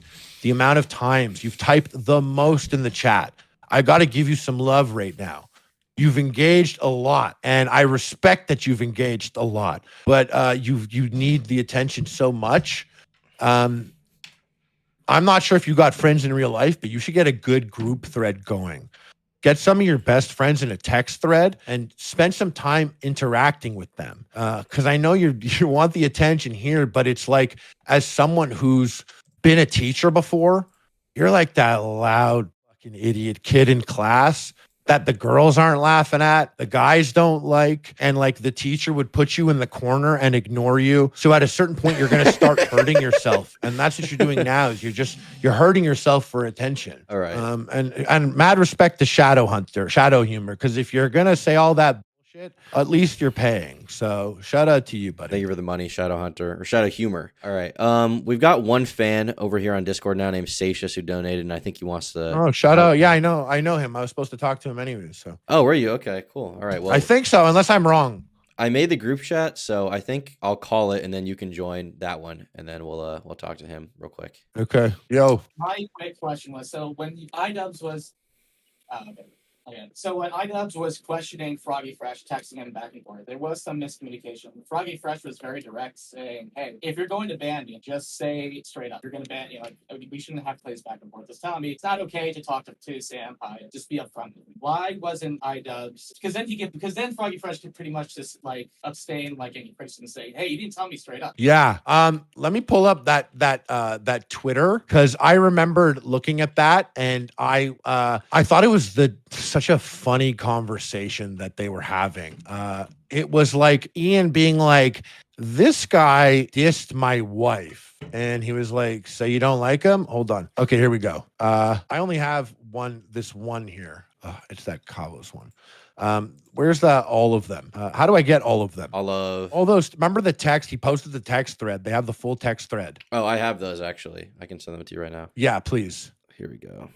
Let's read it through together. I'm not sure how in order these are, but these are from Ian's video.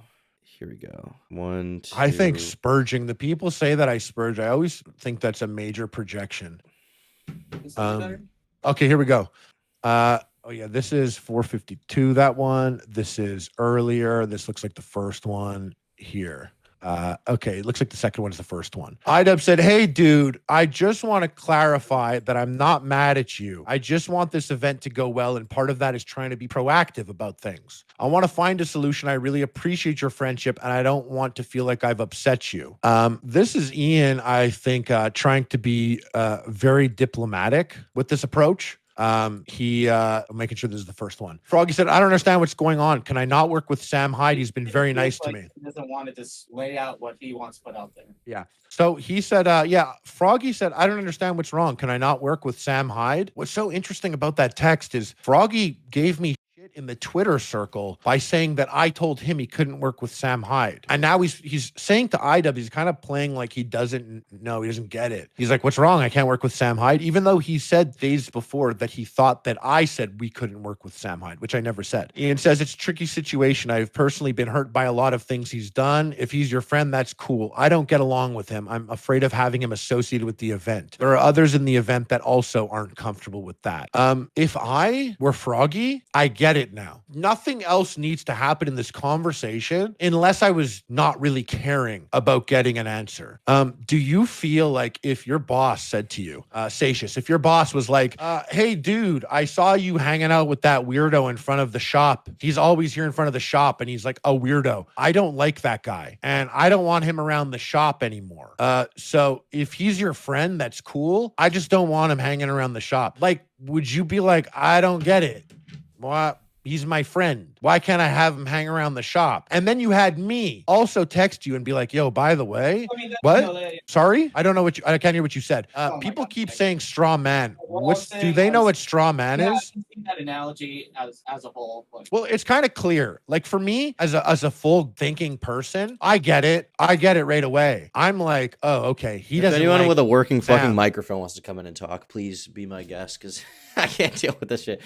Tell you what, Harley, there's a whole server I have full of people who are waiting to talk to you. Do you think maybe we can just take some of those calls? Yeah, for sure. All right. So the way we're going to do it is I'll send you an invite to the server. I'll give you a role so you can join a specific channel, and then we can get in there and we can just drag in people rapid fire so we don't have to wait around. That should make things a little easier. So let me know when you're in there, and then I should be able to get you right in. So I sent the invite in our DM, so if you click that, then I'll be able to get you in. And then we can get that going. Cool. If you guys want to call, you guys know the server, discord.gg/turkeytom. Hop in the waiting channel, and we'll have some serious debates. All right, so let me go to roles. Which one do I go in? We're gonna go in the on-air chat. Okay. All right, we're here. Hi. Okay, guys. So if you want to call in and have a conversation, we're gonna drag you in. I'm gonna start just going from the top. Oh, he just left, bro. He just left. Where'd he go? Oh, he's back now. Okay. Hey, what's up? Yeah, hold on. It cut off for a second there. Guys, the Nazis aren't going to get me. You don't understand. Like, you really don't understand. I'm the actual Jew that Hitler was scared of. It's the Jews like me that he was scared of. They're not going to get me. They don't have that ability. The only reason why you even know I'm Jewish is because I let you know my last name and I told you I was Jewish. But the Nazis will never get me. All right, we'll start with Coner. Coner wants to call in. Coner, what's up? Or is it Connor? It's spelled like Coner. Hi. Hello? Hello? Yo, what's Hi. up? Hello? Hi. Hello? Hey. What do you want to say, buddy? So, do you ever think you'd work with Sam Hyde again and train with him if you were invited to another creator class event? No. But if I were on a Misfits boxing event, yeah, probably. I can manage to be friends with Sam, and I could also manage to be friends with Idubbbbz and respect him and his event. If I were working on another event, yeah. I mean, if my second match was against someone at a KSI event, I probably would have gone and filmed Knuckle Sandwich 2 with Sam. Listen, it benefits me money-wise to have filmed with Sam. Because if you look at my Knuckle Sandwich documentaries with Sam, the views were much better on that one than on the second one when they weren't with Sam. So as much as people want to call me Jew and stuff like that, I took a hit money-wise and for the output of my production to also just show respect to the guy who's giving me a job. All right. Well, that's all I really had to ask. So. Yeah. All right. Thanks for calling in, buddy. Bye. All right, next person is One Smoke Crack 852.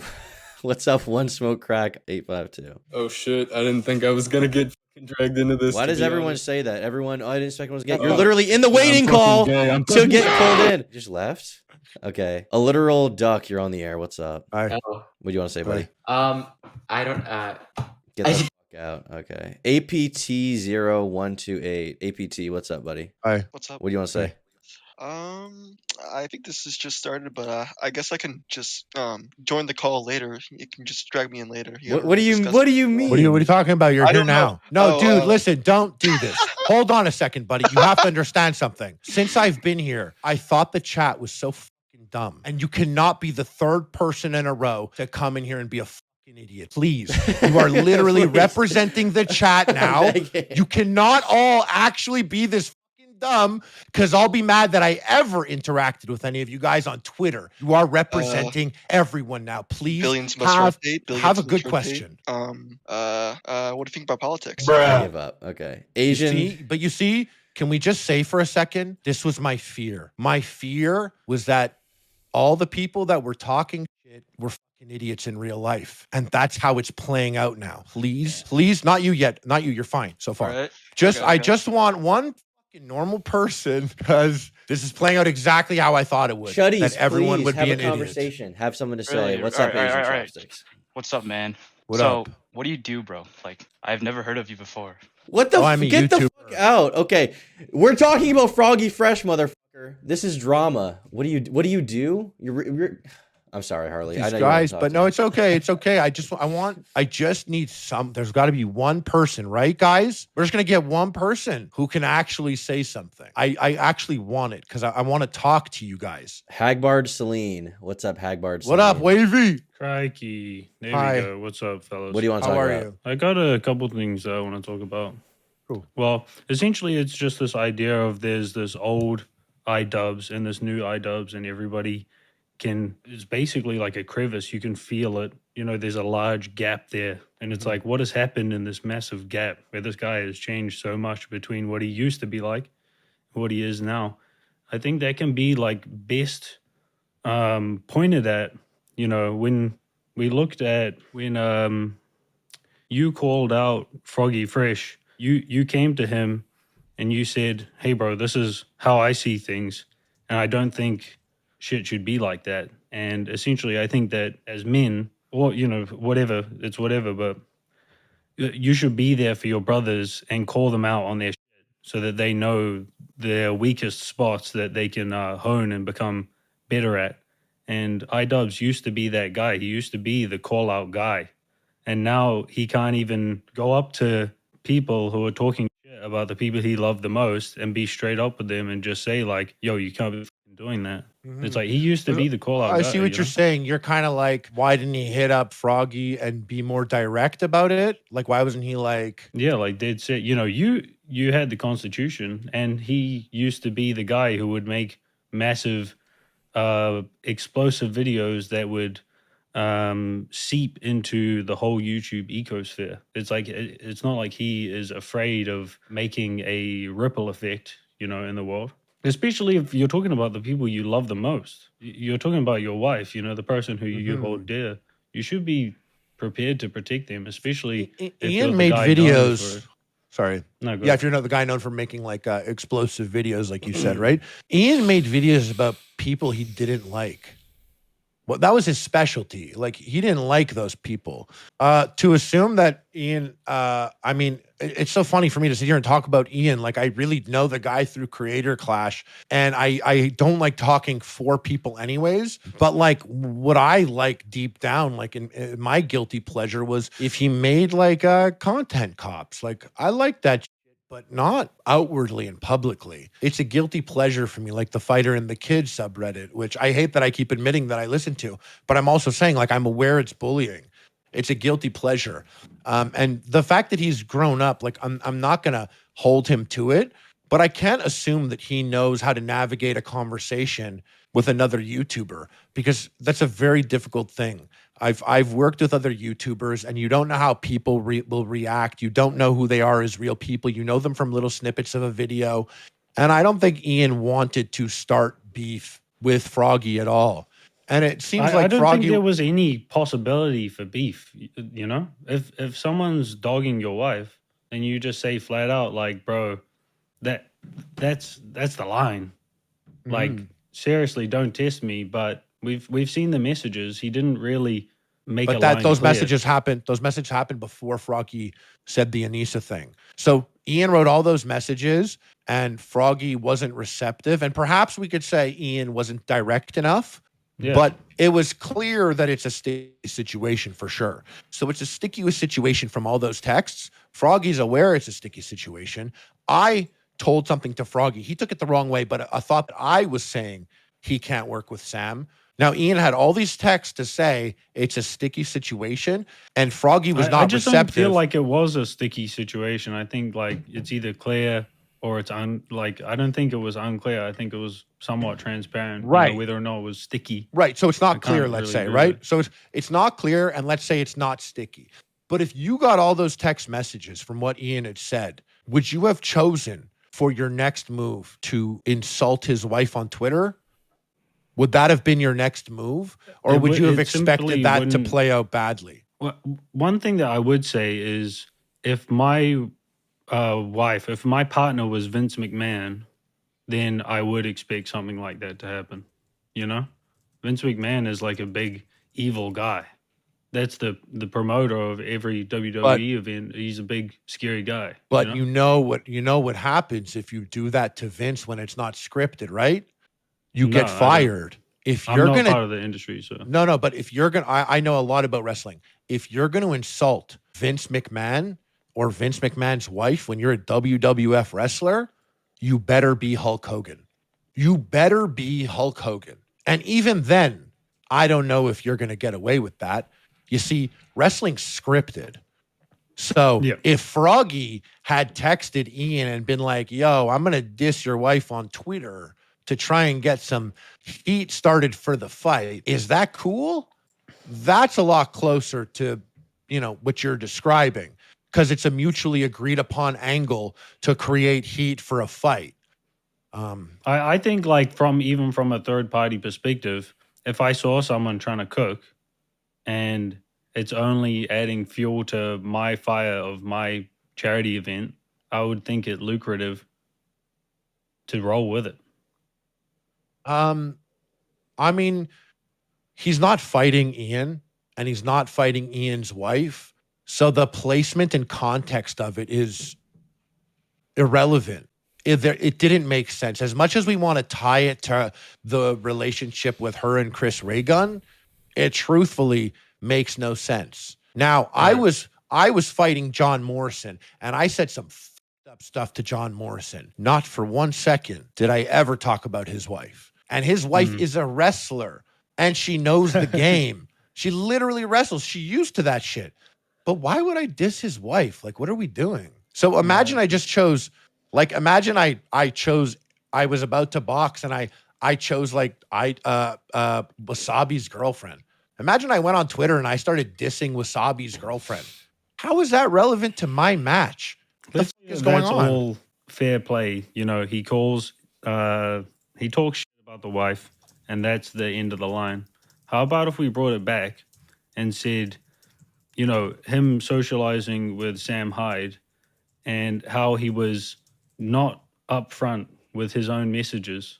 Essentially, that's all I really want to get at is the gap between the old Idubbbbz, who was willing to go up against the titans of the YouTube industry and completely demolish them, and now the guy who can't even communicate in strong wording to people that he's meant to be collaborating with and calling his allies. But are we being dense here? Don't you think we're being dense? Do you need it? How? Me no, not you. No. I'm asking, was Froggy not acting like he needed it spelt out for a particular reason? I'm not sure, but you grasp it if you read those text messages. No, I haven't totally read it word by word. I've had people, like you guys read it out for me slowly. I haven't read it for myself and thought I'm in their shoes, sort of scenario. But my understanding is if I was Froggy, I'd be thinking, well, Harley can do it, so surely I should be able to do it as well. No harm, no foul. But at this point in time, even though he was wrong, Froggy admitted in the Twitter space that he thought I said we can't do it. So now I never said that to him. But he admitted in the Twitter space, he said that I told him Sam is off limits. So he thinks that I already said Sam is off limits. He thinks that I cannot do it this year. Or just based on the legality of the contract, it would be the case, right? How much of a hazardous contract it was, as you said, it was quite a dangerous contract to sign. It's probably true for the both of you that you wouldn't want to get involved with Sam Hyde. Yeah, but look what Idubbbbz did in those text messages. He ended up saying, it's fine, don't post content. So you think that if he didn't diss Anissa, then everything would have been hunky-dory? I think if he didn't tweet about Sam or retweet stuff about Sam and he didn't diss Idubbbbz' wife, yeah. And I'm also curious, let me just make it say it like this. Do you think that dissing Anissa was the straw that broke the camel's back? I think that was Froggy drawing a line in the sand. Ian said it wasn't. He said it wasn't, but I think Froggy drew a line in the sand. That's what I think is strange, is that Ian said it wasn't. But if that wasn't, tweets are content, by the way. I know a lot of people are Did like, he leave? tweets aren't content. Yeah, I think so. Or maybe he got disconnected. But Twitter is Oh, no. content. When you're tweeting stuff or you retweet stuff, that is 100% content. I know people don't think it is. Maybe they think only a YouTube video is content. That's not true. A TikTok is a content. A Facebook status update is content. They literally are. I don't know why people are acting like that's not content. That is actually content. What do you think it is? Content is things represented or suggested in something written or created as art. So Twitter is written, dumbasses. Sorry, a tweet is content. Listen to you idiots. You come in here one at a time. Other than that last guy, and you're also fucking dumb. Let's get someone smart in here. All right, someone named Dippy wanted to call in. Hello, Dippy. What's up? Hi. Hello? Can no one you want to come on the air on this live stream and no one can get a fucking microphone working? What the why are you all retarded and incompetent? You guys look, you do. You look stupid. You guys. This person literally donated to get on. Bro, no, I knew it. I knew you were the fucking Spurgs. I knew you were all projecting. And now you idiots come in here one by one and you look so fucking stupid. All right, my friend Richter wants to call. Not one operating brain out of everyone. This guy this guy will probably more so agree with you, but hopefully someone in the meantime will be able to call on and have some ring substance and have an actual mic. Richter, what's up, buddy? What's up, Tom? What's up, Harley? Can you guys hear me okay? We can. How are you? I'm good. How about yourself? I'm good. Thank you for asking. So I wanted to ask, do you think Sam was being sincere when he said he'd leave Ian and Anissa alone if they asked? Yeah. You think so? I told, not only that, but like, I mean, I told, Sam said the stuff like the violent things and that he was going to, you know, like the kill or kick teeth in and all that. And I saw people were like on edge about that at like amongst the boxers and stuff. And I said, listen, guys, I've heard him say crazy shit. I've never seen him do crazy shit. Like, he's not like he's done crazy shit, yeah, but not like that. He doesn't do that. Secondly, if there's one thing he isn't, he's definitely not a liar. Like, this guy he's not, he told me, like, when I was coming in, I had a lot of things I was concerned about. It's rare for me to go meet a content creator and be worried about what they're going to do. Cause I'm like, bro, they're an idiot. I'll squash them. But Sam's like my size. Like, he'll fuck me up. So am I going, I'm like, is this guy going to jump me? What's it going to be like, you know? And I learned very quickly, this guy is an honest person. Now, he had said that if you want me to stop bothering you, just say it. Well, Dad called me and Dad asked if that was true. And I told Dad, I said, yeah, I didn't see that. But if he said that if you call him and ask him to stop, he'll do that. Dad went and Dad did that. And I haven't heard Sam do that since. So I know Sam, as much as people don't want to hear it, he's an honest guy. And he doesn't do crazy shit. He says crazy. See, but I feel like him bringing like Airsoft Fatty on Fish Tank is a way to fuck with Idubbbbz without like 100%. Actually. And I can't believe Airsoft Fatty went on there and dissed Idubbbbz. He's being insane, man. He got naked. He's in blackface. It's fucking crazy. Yeah, it is crazy. But I'm so shocked that he dissed Idubbbbz. Like Idubbbbz like sent $800 to Fatty to like pay for his rent. Like privately, and I just know this. He sent him $800 to pay for his rent, and I just saw like Fatty on there dissing. So why did Fatty do that? Do you think? I don't know, but I'll tell you one thing. He was saying he didn't get paid for the Creator Clash event. What is it? The Pledge of Allegiance or whatever. I can't take National everything Anthem. He says seriously because I watched a lot of his content to know that like he doesn't even have a proper method of receiving money set up. He has his money being sent to someone that worked with him. He didn't have his own finances in order. So I don't know everything about what it is. But if you want to know why Airsoft Fatty is doing that, look at what the chat is saying. And then look at how 80% of the people that have come into this Discord are just not fully. A lot of people are saying $800. That's nothing. I mean, he paid his rent, right? I mean, was that his payment for content or something, or was he just being nice to help him pay his rent? Like, this happened. Like, I don't know about the Creator Clash, but that $800 happened very recently. So, like, why wasn't he speaking about that too? Do you think he was? Why do you not think Fatty say? Why was, do people going out of his way to just please the audience to get more? I don't know, clout or something? Like $800 is. First of all, $800 is a lot of money. It is. And if you're playing the game, yeah, if you're playing the game, and you want to appease the fucking sheep in your chat,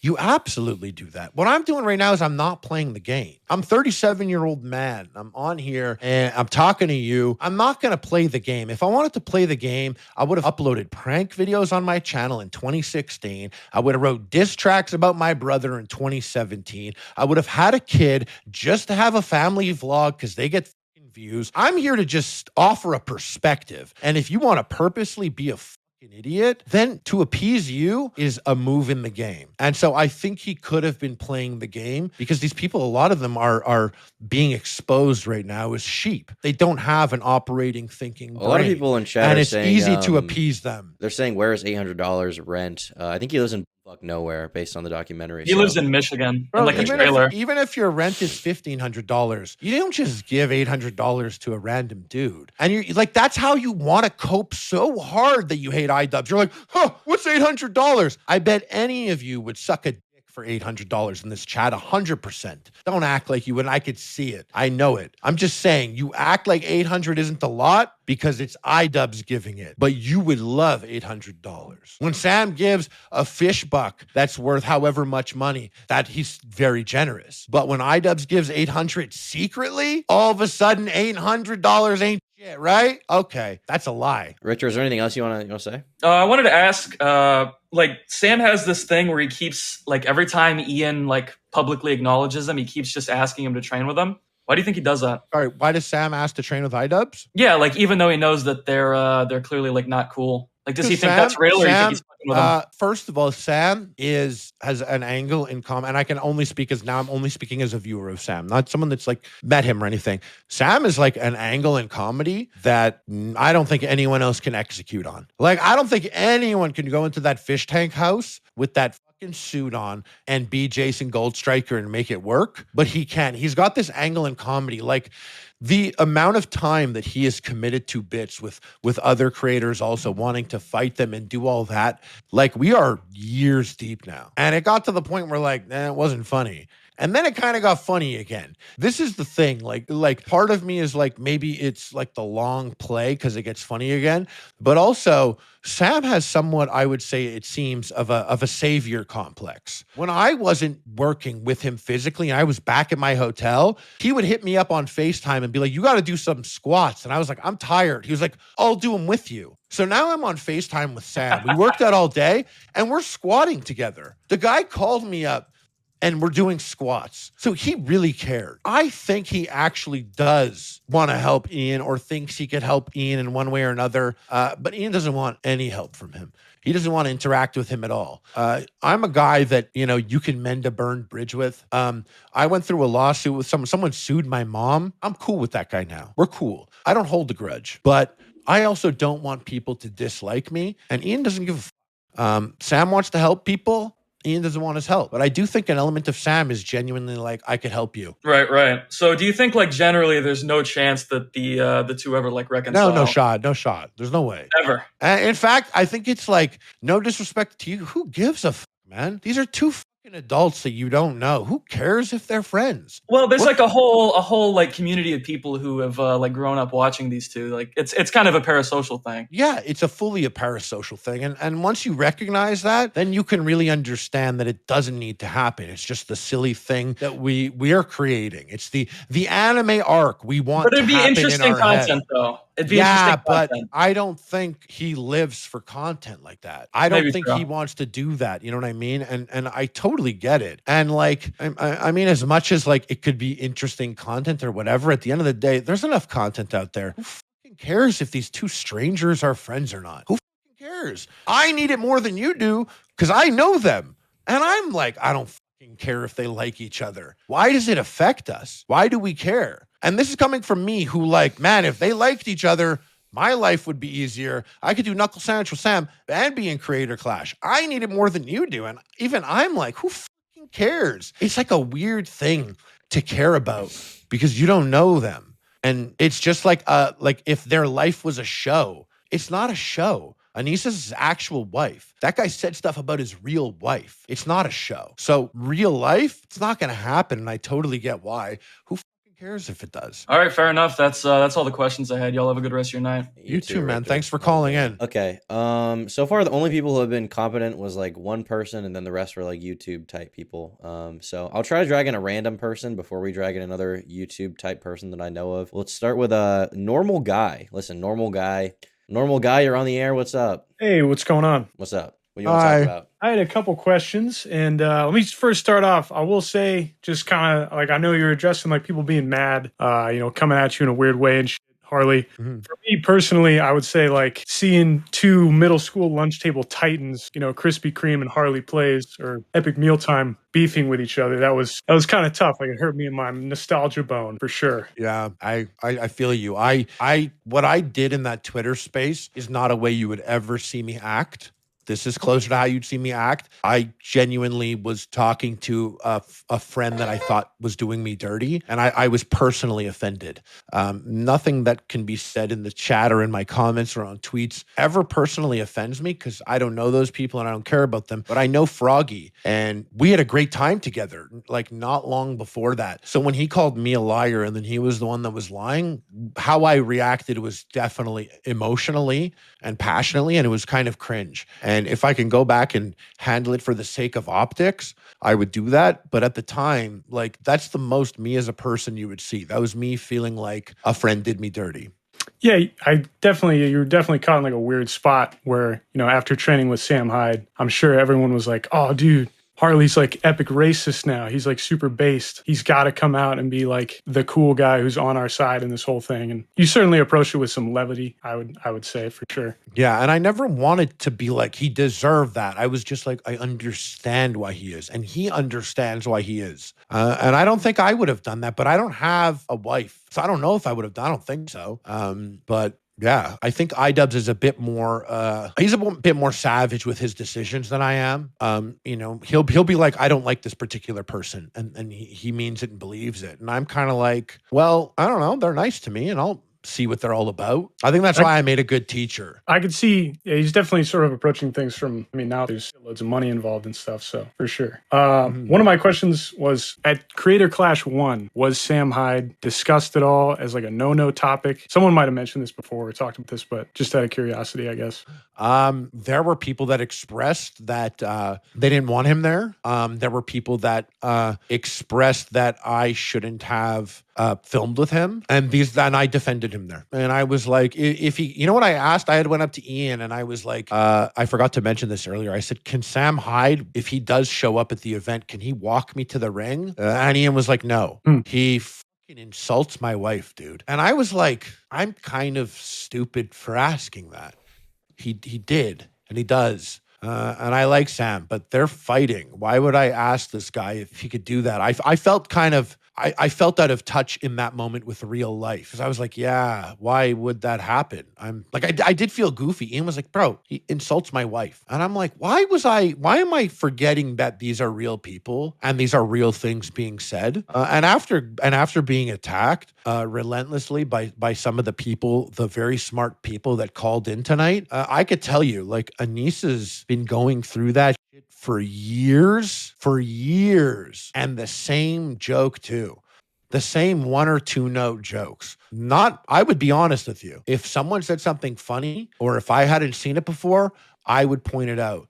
I'm pretty good at reading chat and talking, and the way this chat is going, no one said something new. No one said something funny. You're not a funny guy, and your joke isn't chill. And say everything you want, like she's putting on a sick ass event. The fact that Anissa put on a boxing event, as much as you think this is simping, the fact that Anissa put on a boxing event that put more people in seats than KSI did in London. KSI in London. The fact that she put more people in seats despite what everyone is saying on Twitter, that's respectful to me. I commemorate that. I think that's awesome. And I think that if you're some random loser mad that she has an OnlyFans, I think she's better than you. Unless you're doing something with your life, unless you're happy. But I'll be honest with you, people that just spend their time insulting others online, they're not happy. I know this.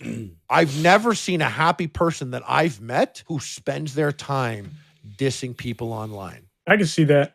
Yeah. It's cancerous. It's cancer. Even when I played into the drama of all this, like I felt it was taxing. Sorry, I interrupted you there. No, go ahead. I was just gonna say, like, I agree definitely at some level, like, sort of separate the art from the artist. And like you're saying, like, I mean, as long as what you're saying is funny at some level, I think you can get away with a lot. But you're just coming at it from To me, the it's the number typical one internet rule. angle. That's the number one rule. certainly the number one rule. love bad comedy. Like I think racism can be very hilarious if you're hilarious. Just be funny. I mean, you could say whatever you want about me or Jewish people. Just be funny. If you're not funny, you're just a fucking loser. You're like There's definitely- cosplaying or pretending. That's all I got. Appreciate it. Normal guy, thanks for calling in. All right. I'm gonna drag in. Let's see here, Mike the Bike. Now I think he is in here. Yeah, here he is. All right. And then we'll hopefully be able to drag on another hater. What's up, Mike? Hi. Yo, what's up? How are you guys doing tonight? Good yourself? I'm chill. I had a few contentions with Idubbbbz' response video, and I wanted to kind of get your thoughts on it. Yeah. See if maybe we can reach a middle ground of sorts. Sure. I want to off the top say, like, I was a fan of Idubbbbz, so I do have a bias in that direction. But I don't really care that he doesn't do edgy stuff, because in the same way I was a fan of Joji, right? I mean, I was a fan of Filthy Frank, right? But I love Joji. I love all the stuff he does as Joji, and he's not really particularly edgy as Joji, right? So it's not necessary for, I think an artist can change and do it in a very natural way. I think the reason why people are upset with Idubbbbz change is because it kind of feels a little unnatural and janky, maybe. It might be more of the execution of how Idubbbbz has changed. And and it's kind of incongruent with how the fans have grown. And that's why, like, there are people that are very upset. Obviously, there's a lot of people that take it way too far and they're kind of unhinged. But I feel like I make a fair point by saying that. Totally. And I've thought about this before. Like what you're saying.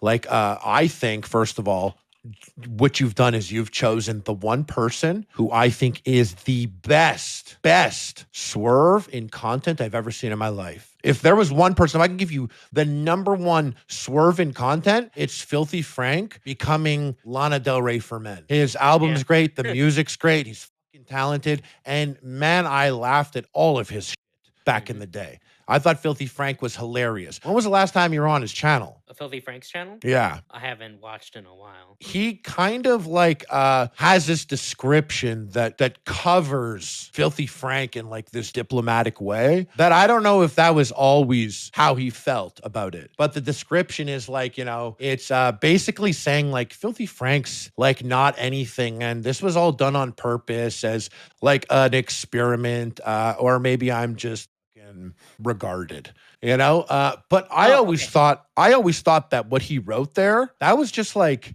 a very low-key blase way of moving past what his content was and disavowing his old content. I think that's fair. I'm actually looking at it right now. From my perspective, I think what he's saying there might not be against what he used to think of the character, because a lot of like really uncouth and terrible type characters are meant to be made as an example of what not to be. The characters from South Park, I don't think the writers intend for anybody to be like those characters. They're funny because they're the things that you should definitely not aspire to be, right? So I think that was, I would think, I don't know, obviously, Filthy Frank, but I would think that was intentional from the get-go. Yeah.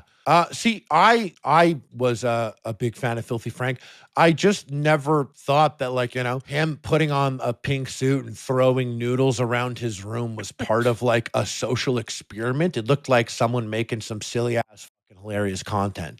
Being like, give me the pussy to strangers. I didn't think that was an experiment. I think just looking back, that's like a really kind of like 4D chess way of being like, that was just a silly experiment. I don't know. And I'm a big fan of Filthy Frank. I say it every time, but when I watched his Hot Ones, he has this question. And it resonated a lot with me. He said to, I think Sean asked him, like, what would you do differently? And he was like, I wish I had, I'm going to mess up the exact words, but he was like, I wish I had changed my trajectory to music earlier. And I was like, whoa, that resonates with me. Because it was like changing her trajectory earlier. Maybe he thought like the time, I'm not sure. But then it looked like it sit for a moment. It hung for a moment. And then he doubled back on it and turned it into a joke. And it looks like, perhaps he's more clever with his approach than Idubbbbz is with how he manages his fans.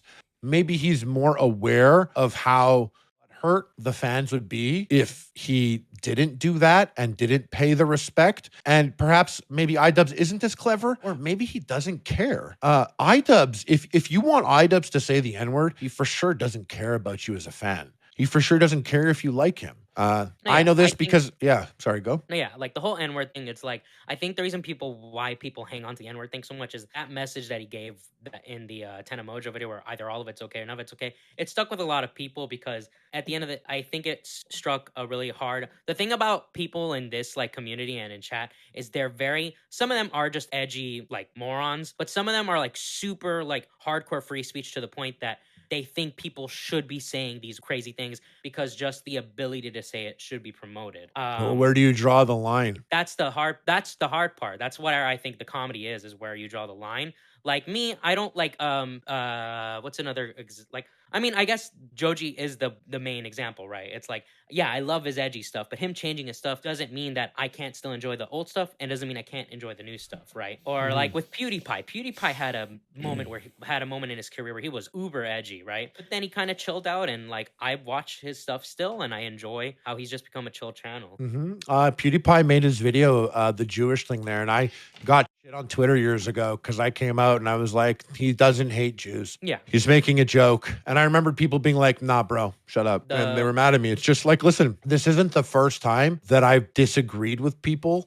It just seems like this is the first time that I've touched on a particular type of person, a group of people that are very passionate about not wanting to hear another perspective. I think Joji's a tricky example because, like I said, that's the best swerve I've ever seen from content creator to a star. And I think his music is incredible. And man, I would have never fucking thought that Pink guy would be singing a beautiful song and having a sick ass music video. It's just shocking. And it's a great evolution of an artist, and mad respect to him. It's, Idubbbbz, it's definitely clunky for sure. Yeah. And people don't think it's genuine. I wouldn't be sitting here if it wasn't genuine. Like, it's like the guy, he's a real guy, and he's way more of a person now than he was before. Yeah. And that's just my opinion from my perspective. No, and you having met him and spent time with him obviously paints a different perspective than anybody that has never met him before can address to. But that's why I want to point out certain things in his video that does alarm me as a viewer, because one of the things is the DMs. I can kind of meet you halfway and say Froggy is being hard-headed in those DMs, but isn't it fair? Is it not fair to say that Idubbbbz should have straight up said, look, I have a bad history with this guy. I don't want you to train with this guy. If you train with this guy, it's a no-go. Like, well, he ended up saying, you can train with him, don't post content. No, he eventually did say that, but my point is, I feel like he should have just gotten to the point, because there was a lot of back and forth. But this is better though, right? Isn't this for what we're all mad about here? We're mad that Froggy got removed, and we're mad that he can't hang out with who he wants to hang out with. Isn't that more in line with how everyone here thinks? That he was like, fine. I can't speak for everyone else, but me personally, and you can believe me or not, but I would say if he straight up told him from the get-go, listen, I don't want you to train with Sam Hyde. I don't want him involved in my event at all. If you do, that's crossing the boundary, and I can't have you fight with us. But he was okay. But he was okay with him training with Sam Hyde. No, just don't post content. Right. And then I feel like maybe there is a conversation that none of us have seen, where they did discuss what constitutes content. I know you're saying Twitter posts and retweets can be content. But even if you knew that he sent you all this, and you knew that Anissa also was trying to communicate with you, why are you playing that stupid? Why even leave it up to debate if Twitter is content or not? Why not just not touch it? And why not wait until you beat up Chris Raygun, grab the mic, and fucking say all that you want to say? No, yeah, I think that is a fair counter. And I feel bad for Froggy, because I thought about him a lot. I thought about him the night of, and he texted me right away, a nice text, and I thought about him after, and then I see him post stuff on Twitter, and I'm like, where are all those fuckers now? Like, why aren't they liking and retweeting his shit as much now as they were before? It's like they dropped it and they want to play with something else now. And yeah, he got a bunch of fans from it, but he made some people out there have a bad impression that'll never give him a chance to know him, because they just don't want any of that. And I do feel bad about that, because I'm like, damn, he went full suicide on Creator Clash and didn't do it after the fight. He did it before. Well, I would say, there was a lot of clips in Idubbbbz video of Froggy shit talking the event, talking his wife and himself, and yeah, those things happen. But the same way you had an emotional reaction to Froggy, is it not fair that Froggy had an emotional? Because all those clips that were used were from after he was kicked from the event. Is that not a fair emotional reaction in response? Well, I guess mine was a fair emotional reaction, but I'm I'm aware I'm not why. saying it's not. No, I'm no, not I saying. know, but I'm aware why I got the hate. Remember, I don't know if you were there, but I said I got off, and my girlfriend was like, "You were cringe," and I was like, "Oh, really?" And she was like, "Yeah," and I was like, "Fuck." Like, but I knew what was gonna happen. So, like, I get it. I'm not like, oh my God, why are people mad at me? I get it. I came in hot, I came in passionate, and it was cringe. And the hate that I got from people, I was like, ugh, my optics were bad. I am aware. It's the Okay. fact that he plays like he's not aware, which is like just that's like I don't buy that. The issue I have is in Idubbbbz' video. To me, it comes off as Idubbbbz is saying these things he said after he was kicked are reasons why he was kicked. When I don't feel like that's quite fair to pick something somebody says after getting kicked as the reason they were. You should But stick you to know what things it that is? caused it, right? Yeah, you're right. But it's kind of like called it. That's who you are. Well, then I guess I made the right choice. Sure, it all happened after, and now I have no regrets. Mask is off, and you have shown how you really are. I'm happy you're not part of the event. And you're right, for sure. Hey, that's not fair. It happened after. But Froggy called the bluff on Ian about the 15K, that he wasn't going to sue him. He never sued him. Froggy called that bluff. Well, Ian also called that Froggy wasn't going to be respecting him or the event. So they both called each other, and whether we think it's fair or not, they both called each other's bluffs correctly there. Froggy revealed that he didn't respect the event or the fighters in it, and Ian called and Froggy called Ian on the 15K. Okay. And then I guess I have one more point. This one's way more of a nitpick than anything, but I kind of just want to get off my chest. So I understand why. I totally 100% understand why Ian wants nothing at all to do with Sam Hyde after he insulted his wife. That's totally fair. Totally get that. And the thing is, to me, Anissa is a public figure. That doesn't mean how far Sam Hyde has gone is okay. I think he has gone pretty far with his jokes. They're not jokes I would personally make going that far, right? But at the end of the day, she is a public figure, which means she is open to being made fun of and joked about. Yeah. Now, and that means that it's cool for Ian to not want to associate with Sam Hyde. Mm-hmm. But the thing about her, like, oh, well, she's a person and she feels emotions too. I get that from an emotional level. But I feel like once, like, you're a public person, I think I totally lost what I was going to say. I'm sorry. I know what you're saying. No, I feel you. I feel you. Once you're a public person, you have unofficially signed the contract to public scrutiny. That's the job. Like, that's what you get. You want to go and you want to put yourself out there and you want to make videos. Well, we're going to talk about you. We're allowed. You put yourself online, so you open yourself up to scrutiny. Is that what you were saying? Yeah, but also, like, it seems like unfair to, like, Ian does a lot of he does a lot of pro coaching about jokes regarding women and regarding sex workers and stuff like that. And I noticed this thing a lot with people that this is more of a broad thing, right? When people are no longer okay with making jokes against women or more edgier jokes, right?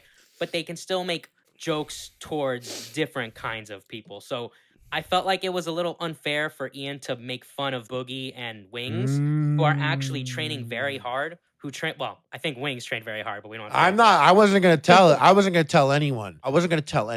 But if I had to find something to really scrutinize, I think that's it. Yeah, like that's it. No one brings that up though. You're the guy that brought that up, and like there are and this is how I know that the people that are hating on him aren't really thinking, scrutinizing properly, is because no one really brought that up, and you were criticizing yourself there that you didn't have the words. You nailed it. That's the thing. That's the thing. When you do flip it and you do get mad and you do the thing, then you can't do that. Now, the truth is, I don't think he was like, look how fat they are. He was more like, because Froggy said, Misfits the skill levels on a whole other level. So Ian was showing two guys who just are going to fight who don't have any skill. Yeah. And that's all he was showing. But the way we take it is it's like, look at these fatzos. He had to have been careful and maybe chosen another fight that wasn't such a fight where the guy is swinging like he's like he's on a binger. I think that's a much better clip. 'cause Yeah, that dude's just swinging you're his arms. right. I think like because he is now a new person, then he has to think twice about something like that. And choosing the fat guy fight is like, I don't know if you get to use this fight because this comes off like you're dissing fat people. So you have to find people who lack skill that aren't this. And I don't think he was pointing at like being like, look at these fatties, but you could definitely say that that's how it comes off. And I thought that when that video went right up, I was like, if I were one of the guys that want to just shit on him, like, yeah, I would have definitely chose this as an angle. So I think that's a great point that you bring up. And that's something that is, that he'll have to work with the rest of his life is because there's going to be a forever sleeper cell of people that want to hate on his videos and scrutinize him. And it's little missteps like that aren't even truly a misstep that can be scrutinized appropriately because it was all or nothing. And that's a silly, I think all or nothing is actually a stupid mentality. And I think it's not the right mentality. As much as I understand what he was trying to say there, that's not it. It starts to get bad, all or nothing, because that goes into freaking CP. You could make jokes about anything. Like you can like call someone a pedo when they're not. Like you could do whatever because it's all or nothing. So I think it's a silly thing to believe in. But if we do follow that, then like it is now, it's nothing now. So now it's nothing. I do think you can joke about anything as long as people find it funny. When people don't find it funny, that's when you get shit on. I agree too. Because like, listen, I like comedy. I don't want comedy to, take a hit. And if someone gets offended from a bit that's hilarious, I'm sorry, man. It's really funny. Anyways, thank you for having me on. Just calling in, Mike. Your guys' day. Take care. All right, next person who said their mic works. By the way, how much time do you have, Harley? Just so I know. How long have we been here? Let me see. 3 fucking hours. Holy shit. It's been a while. I've been talking to you for 3 hours. 3 hours, yes. No, not I like comedy until I get offended. Shelby, you complete fucking idiot. I just spoke and I said I like comedy. It better be funny, even if it's offensive. Just make it funny. You could say whatever you want. I found some of the most racist bits that Dave Chappelle have said were some of the funniest things ever. But then his last special about trans people just wasn't funny enough. And that was weird because that was Dave Chappelle. I think he's the funniest guy still. And I don't hold it against him, but that seems like venting more. It seems like an old dude on a podcast just talking. I like when people are funny. You could say whatever you want when you're funny. That's why I watch fucking Sam. That's why I watch Fish Tank. That's what I do. I don't get $800 bag noodles. I'm practically retired. I play video games to like 100 people on Twitch when I feel like it. I upload a video when I'm inspired or if I have a sponsorship. I really just I can't express to you enough, guys. As much as you hate it, I have no bias. I'm not going to be making content out of this shit. None of you follow me after this, and I don't want any of you in my mentions, really. I'm just here to like share a perspective, and hopefully some of you guys, you hear it and you're like, oh, he's kind of right, or yeah, the chat's looking kind of fucking stupid now after they've popped in the Discord, and that's all. I, as someone who used to be a teacher, I can't pass up on a sweet teachable moment. And plus, I like a lot of you guys that don't like Jews to have to sit here and listen to a Jew talk for a couple hours. Ethan Lally, welcome to the call. What do you want to say, buddy? Hey, thanks for having me. Can you guys hear me okay? Yes. Hi, how are you? Yeah. I'm doing well. Hey, so going back to what was said earlier, I think it was Normal Guy.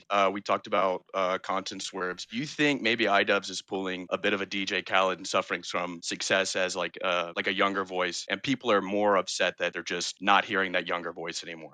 I don't know if I understand. You think, sorry, say it again. So like in Idubbbbz earlier content that people are all upset about, and they always bring up that he used to say the N-word and all this, they always bring up his old content and how his new behavior doesn't reflect old content, right? Do you think that's primarily the reason why like Idubbbbz is just changing and people don't like that change? That's the whole catalyst for all this drama. Those videos were like 6-7 years ago. How old are you, by the way? I'm 24. Yeah. When I was 17 to 24, huge difference.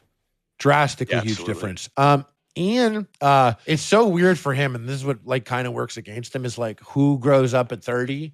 YouTubers do, I guess. If someone changes and they grow up or they want to be different, like it's their life, that's them. And I don't get why people take it so personally. I know he doesn't like his fans or the people that resonate with his old content. But that's because he's just like that. From what I gathered from him, the guy's straight up. He's a straight up guy. He's not a gotcha type content creator. Neither is Sam. Both these guys are like straight up guys to me. And so it's hard to be hating on him for what he's doing. And listen, I'm part of the problem. I watched old Content Cop and I enjoyed them. And when he went on Anthony Padilla's thing and he was like, well, honestly, like the people and the fans, I didn't take offense to that. If you were offended that he called you a basement dwelling creature or whatever, then you are a basement dwelling creature, and that's why you're offended. I'm not a basement dwelling creature. I don't think so, as I dwell in my basement for 33 hours. But I wasn't offended because it just didn't feel like it was an attack to me. And I see he's changing, he's growing. I just can't get mad at a guy for not wanting to say the N-word anymore. Like, really, if I black and white this shit, in my soul, in real life, God damn it, the guy doesn't want to say the N-word. Why do you idiots Say it! Why do you need him to say the Say N-word it, so please. fucking I need him bad? to say it. I need it because then I can have my role model, my adult idol, and then I can say it. Okay, listen, if he says it, I'll say it on YouTube, okay? If he says it main channel again, I mean, let's be honest, Harley, if he said it tomorrow, wouldn't you get on and be like, listen, what's up, N-words? Wouldn't you say, come on, let's Can I real. be honest?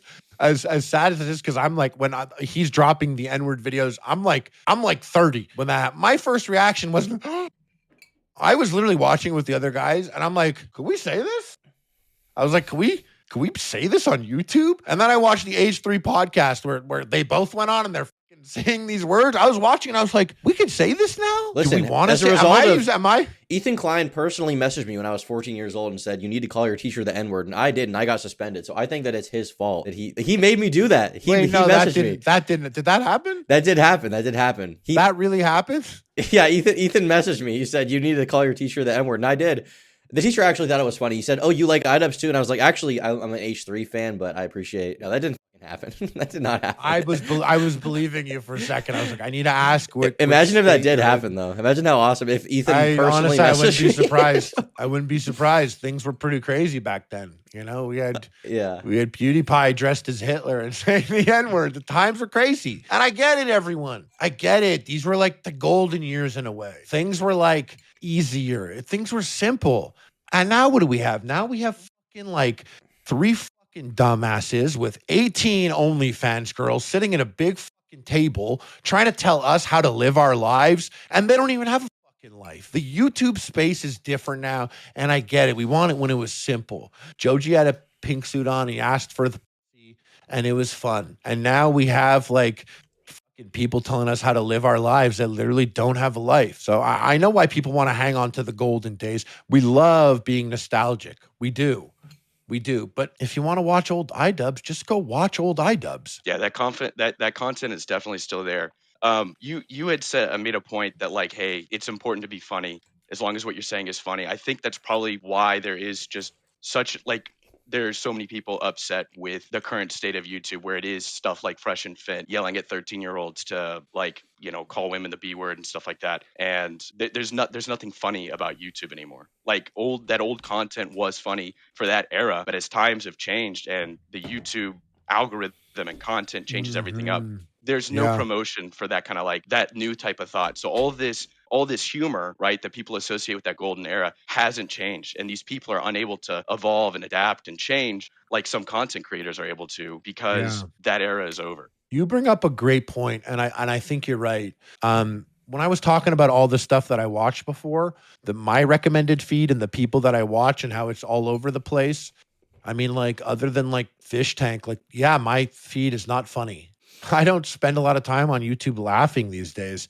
And back then, I did. I did watch an Idubbbbz video and I would laugh. And I guess, you know what? There's nothing really funny about him getting ripped and becoming a boxer and being married and being happy.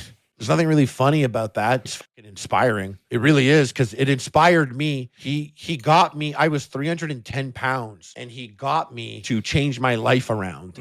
And if you ever told me that Idubbbbz was going to do that, I would have thought you were crazy. I don't know if this is going to show, but like, this is what I looked like when I said I was going to fight in Creator Clash 1. My buddy said, he was like, bro, you look like my gay aunt. You look like a different person. And he's completely. right. So what did Idubbbbz pay me? He inspired me. So did Sam. And I went from that right here, that's me, Damn. to this the week of my fight. You look shredded. And that was this is like a year and 10 months. And if you ever would have told me that Idubbbbz did that, Sam Hyde, like, no way. I knew both of these guys. I watched their content. Like, those are not the guys that would have done that for me. So when I sit here and you're like, oh, wow, you're playing the fence. No, bro, both of these guys helped me out. And I don't care if they hate each other. My experience with both of them was good. I'm not playing a YouTube game for views. I am not a person who needs expensive shit. I don't particularly like designer clothes or fast cars. I like to go eat out and I like to play video games. I like fucking toys. Like, I'm not a real like person out there. I don't have a kid. Like, I just don't do shit for money. I sit there and I'm grateful that both of these guys unknowingly joined forces to turn my life around for the better. And so for that, I'm in debt to both of them. And I don't care if they hate each other. I don't know why so many people do. Lastly, if I may leave you with this, Harley, I've watched your takes on PKA for years now, and I've been watching, and I saw the most recent episode you were on. And the people that are calling you a fence sitter, I totally disagree with. I definitely see you as somebody that's benefited from both and is genuinely just trying to express your opinion and trying to express, like, hey, these are both good guys. They don't like each other. They're beefing right now. But this, so I totally get your side, and I've never seen you as like a fence sitter. Okay, Appreciate thanks. the, And I appreciate the point that you made because I hadn't really thought about it. And I think it's affecting a lot of people. YouTube's not as funny anymore. Even when I watch H3, I do like watching the H3 podcast. Like, it's not like what it used to be funny wise. Sure, I think there's a lot to take from it, but it's not like it's funny. I'll spend time. I watch Hassan and I watch Destiny. I don't really laugh when I watch these. It seems like we don't take the time to make so many jokes anymore. And when YouTubers do try and make jokes, it's not that funny because I don't know if you guys go on TikTok, but I don't know how like some YouTuber writing up a skit or doing a man on the street bit will ever compare to when I open up TikTok and it's a fucking crazy meth head in a Walmart parking lot doing some shit on a car that's the most fucking random thing ever that the algorithm decided I would find funny. Like, I don't know how they'll compete with that. Well, people have the impression that you can't do that on YouTube, right? Because you'll get banned. Yeah. But the truth is, when I want to laugh, I do open up TikTok. TikTok will make me laugh because, you go on YouTube and you get some guy like, what up, dudes? Hit the like button and shout out to today's sponsor, Raycon. And then you get some video, if you go on Instagram, it's like some fitness model balancing a protein shake on her BBL. Bruh. But when you go to TikTok, that's when you get that real person. Like, they're not an influencer. If they have a check mark, I always hit on TikTok, not interested, never show again. I don't want to see the popular TikTokers. I want to see that fucking ill person that I'm like, how the hell does this guy have a phone? How do they have a phone? They're funny to me. The real people are funny. When someone's trying to be funny these days, it doesn't really hit like it used to. Not like back in the day. So when I laugh, I go to TikTok and I get whatever the algorithm feeds me. When I'm on YouTube, I actually want to hear the takes of my peers. I want to watch a 3-hour video about Chris Chan. Don't know who made that, but if you guys see that on YouTube, definitely watch it. Check that out. Yeah, it's good. All right. Thanks for having me on. Thanks for coming on, Ethan. Okay. Next caller. Ethan's out of life. Okay. Humble Degenerate wanted to call it. I did actually. You say debate Destiny when everyone was being just like how a lot of you have been this whole time. I did contemplate that. I was like, I wonder if I should hit up Destiny because he always plays the devil's advocate and he's an excellent debater, far better than a lot of you are in the chat. And so I thought that would have been an interesting angle, but I didn't do that. Hi, Humble Degenerate. What's up, buddy? Hi. How's it going, guys? It's good to talk to you. Harley, that was good to see you on PKA the last couple of times. Shut down Woody for interrupting. That was absolutely hilarious. He gets too much shit. He's great at his job. That podcast wouldn't be what it is without him, but it is fun to take the shit out of him, take the piss out of him. Oh yeah, I agree, man. Like, he is great. And you gotta have a heel, sometimes. If it was just Kyle and Taylor on there just bullshitting around, they'd breathe the whole time and wouldn't have him to bounce off of or anything. But I think What was I even going to get at with Anissa and Idubbbbz? I think it was more like number one. I kind of more or less think that you guys obviously you're going to take everything super seriously because you know everybody in real life and whatnot. But I can only imagine that half of the even like previous fans of Idubbbbz that like even I'd consider myself like back in the day, you know, like around middle school, in high school, something like back then, you know, everybody was watching this stuff and whatnot. I don't even think that necessarily they might keep taking it quite as seriously, and they're probably just trolling like heavily because you know, 1 second they might say something and then completely contradict themselves in the next statement. But I think it's more or less just like some playground type bullshit, like your mom's a hoe type. Because if you have Anissa on OnlyFans and that like Ian's been attacking everybody for ages for all kinds of stuff, then people are only gonna take the shit out of him for having her like do that, or even meaning that like if they have a attack vector on him, they'll use it because it's just fun to take the piss out of them because they don't really care whether or not it's nothing too serious for them. They just are bullshit. It's just entertainment to begin with. It's just something to sit down and bullshit around on. Nobody actually cares what's going on, is what I'd imagine. It's just trying to trigger everybody and make everybody more mad. Yeah, you know, to what you say, like, there's an old tweet of mine from around when Idubbbbz and Rice Gum were going back at each other. And I remember tweeting because, like, I didn't really pick a side there. I thought Rice Gum was ugly. And I actually, when I met Ian that one time, I was like, oh, you should do so ugly. I'm like, you should do a content cop on Rice Gum. And he was like, yeah, I thought about it. And I gave him the link. He hadn't seen it, but I was like, he had a victim on his stream and he asked her if it felt good though. And Ian was like, no way. And I was like, yeah. And I sent him that clip. So I liked it that beef was going to happen. But I also saw Rice Gum respond. And Rice Gum had really gone in on dissing Ian. And so on Twitter, I was just reviewing it kind of. I was like, yo, you idiot. Don't diss Rice Gum. I mean, don't diss Idubbbbz. Idubbbbz, and I said this at the time, this 2016. I remember I'm like 30. I shouldn't even be caught up in this shit. But I was like, you don't diss Idubbbbz. He's like unaffected by this. He's a guy that's self-deprecating. He's not out there trying to look cool or show off his money. He's untouchable. And he's like Spider-Man in that sense. And when the Sinister Six were ever trying to take down Spider-Man, they never attacked Spider-Man. He's stronger and faster than them. So what you have to do, and I said all this on Twitter, I was like, what you have to do is you have to go after Spider-Man's family. You go after Mary Jane. You go after Aunt May. I was like, so if you want to fuck with Idubbbbz, go after his girlfriend. He had a girlfriend at the time. I was like, go after his girlfriend. I was like, if you want to fuck with Idubbbbz, find out where his grandmother is buried and diss her grave. And I said this stuff because I was like, yeah, let's get crazy out there. Let's see this shit. And Rice Gum, you're not going to hurt him by dissing him. You have to diss the people around him. And everyone was like, oh, bro, that's savage. That's too much. And I was like, I don't know, man. I thought if we're going to diss each other and go after them, we'd be hardcore. And I thought about it. I was like, oh, if anyone ever did this to me, I will find out where their grandmother's buried. And I'll sit on the tombstone and that's where I'll do my diss track. I'll diss. And I was kind of like of that mentality. But back then, we were all joking. Nowadays, the jokes don't really feel like jokes anymore.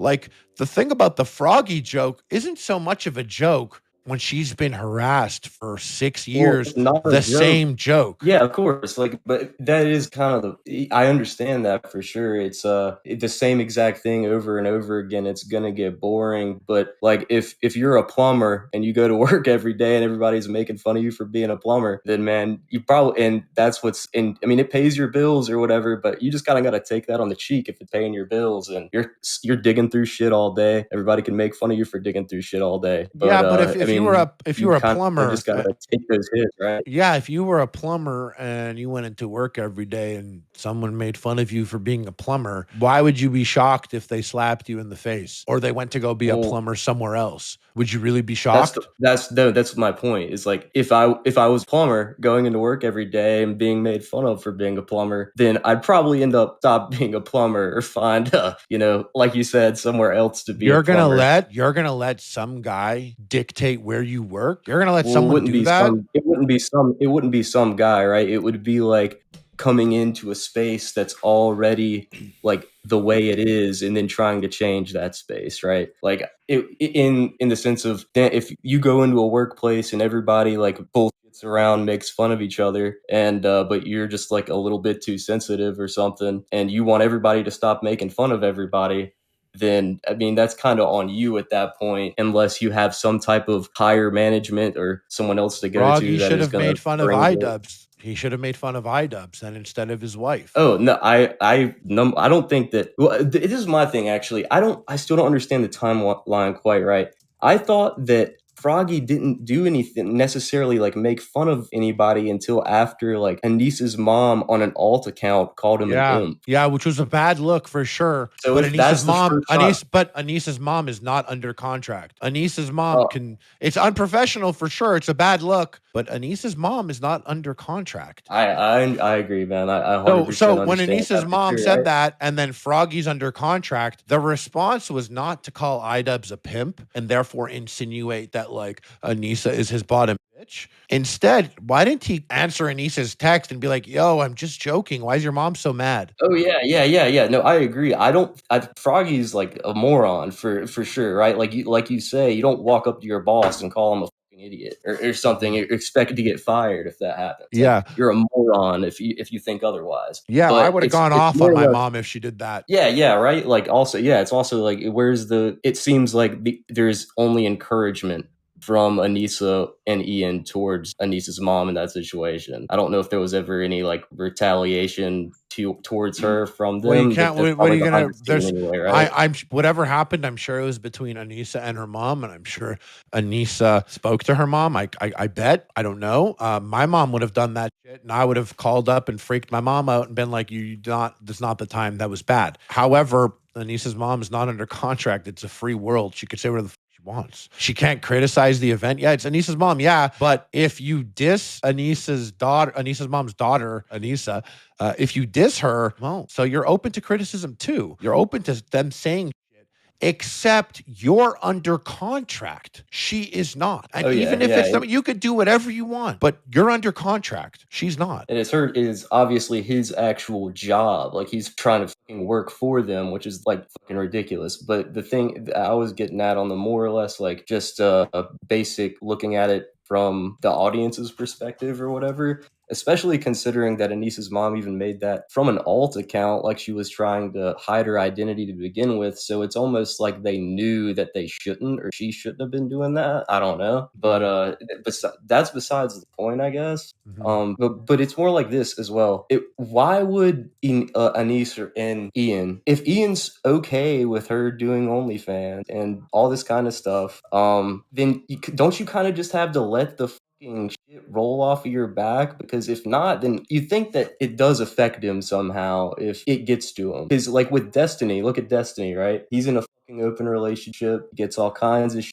for it. For the most part, it seems to roll off his back, and he actually does not care. Like he is some type of sociopath. Did you hear or Destiny's something. take? And it's literally my take. I get why he's fired, but also Sam's a funny guy. Oh yeah, I agree with that as well. That's like it's so straightforward. I don't know why people get so fucking worked up, bro. He's fired, and that makes sense. And oh yeah. Sam's a funny guy. I mean, like, and that's really. I think it's so straightforward. It's summed up into a sentence. And I think what the chat doesn't understand, and I grasp it here because this guy, someone will make a whole Jewish joke because I talk about a contract. I don't think a lot of these people in the chat will ever receive a contract with a corporation that wants to work with them on that level. So they'll never really grasp the intricacies of what this is. And I'm sure some of you do, for sure.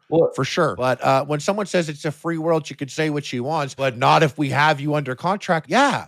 That's how a contract works. That's literally how the contract works. And I think it's so stupid if you don't grasp that. You must be playing dumb. You must purposefully be being dense about this because you're mad that an OnlyFans girl is more successful than you this year, not even counting her OnlyFans. Well, like I was that's saying really what earlier, that though. comes down to. People have a problem here. Oh yeah, well, I think that like you're saying, it is there. If there was someone that was legitimately fucking like pissing their pants and mad about it, like I'm so fucking mad, Idubbbbz doesn't say in the N word or anything like anymore, then they, they're shit out of luck because they don't. I don't even know where the hell's going with that. But No, I read a lot of the tweets like that, and I know some people are like, "Wow, you think you're better than me?"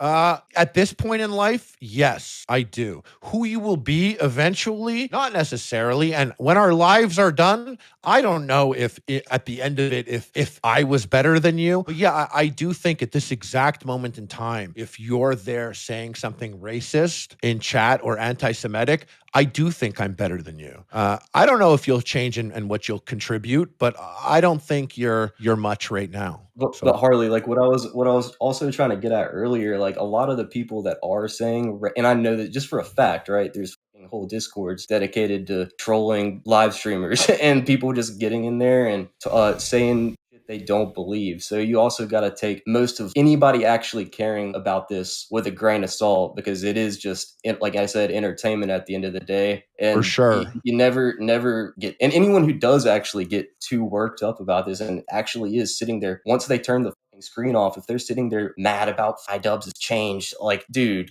you gotta touch some grass. Well, like see, or something. you say that it's just like a bit, but you know what happened is that guy, Tommy, the guy who was like, he Tommy was like a C. Keemstar minion. Yeah, that guy. Like he said some shit to me on Twitter, and I was playing the game of being like, yeah, fuck you too. But then he went in my DMs and he was like, he said some shit like, you fucking bitch, blah blah blah, and I was like, hey dude, you're 40, I'm almost 40. Yeah, this is a direct line of contact to me. Don't come in here with like that public Twitter timeline shit. Come in here as a human. If you want to do the whole shtick of talking to me like that, put it on my public timeline and I'll decide when I read it. But you currently have a direct line of contact to me. Like, have some respect or we're just not going to talk in here. And he was like, nah, bitch, suck my, and I'm like, damn, dude, this is a full ass grown man, like a dad. And he's in here in privacy, moving like a an idiot. That's not a bit. That's borderline illness. So I look at that and I'm like, this is a grown man. And I tried to like take him seriously for a second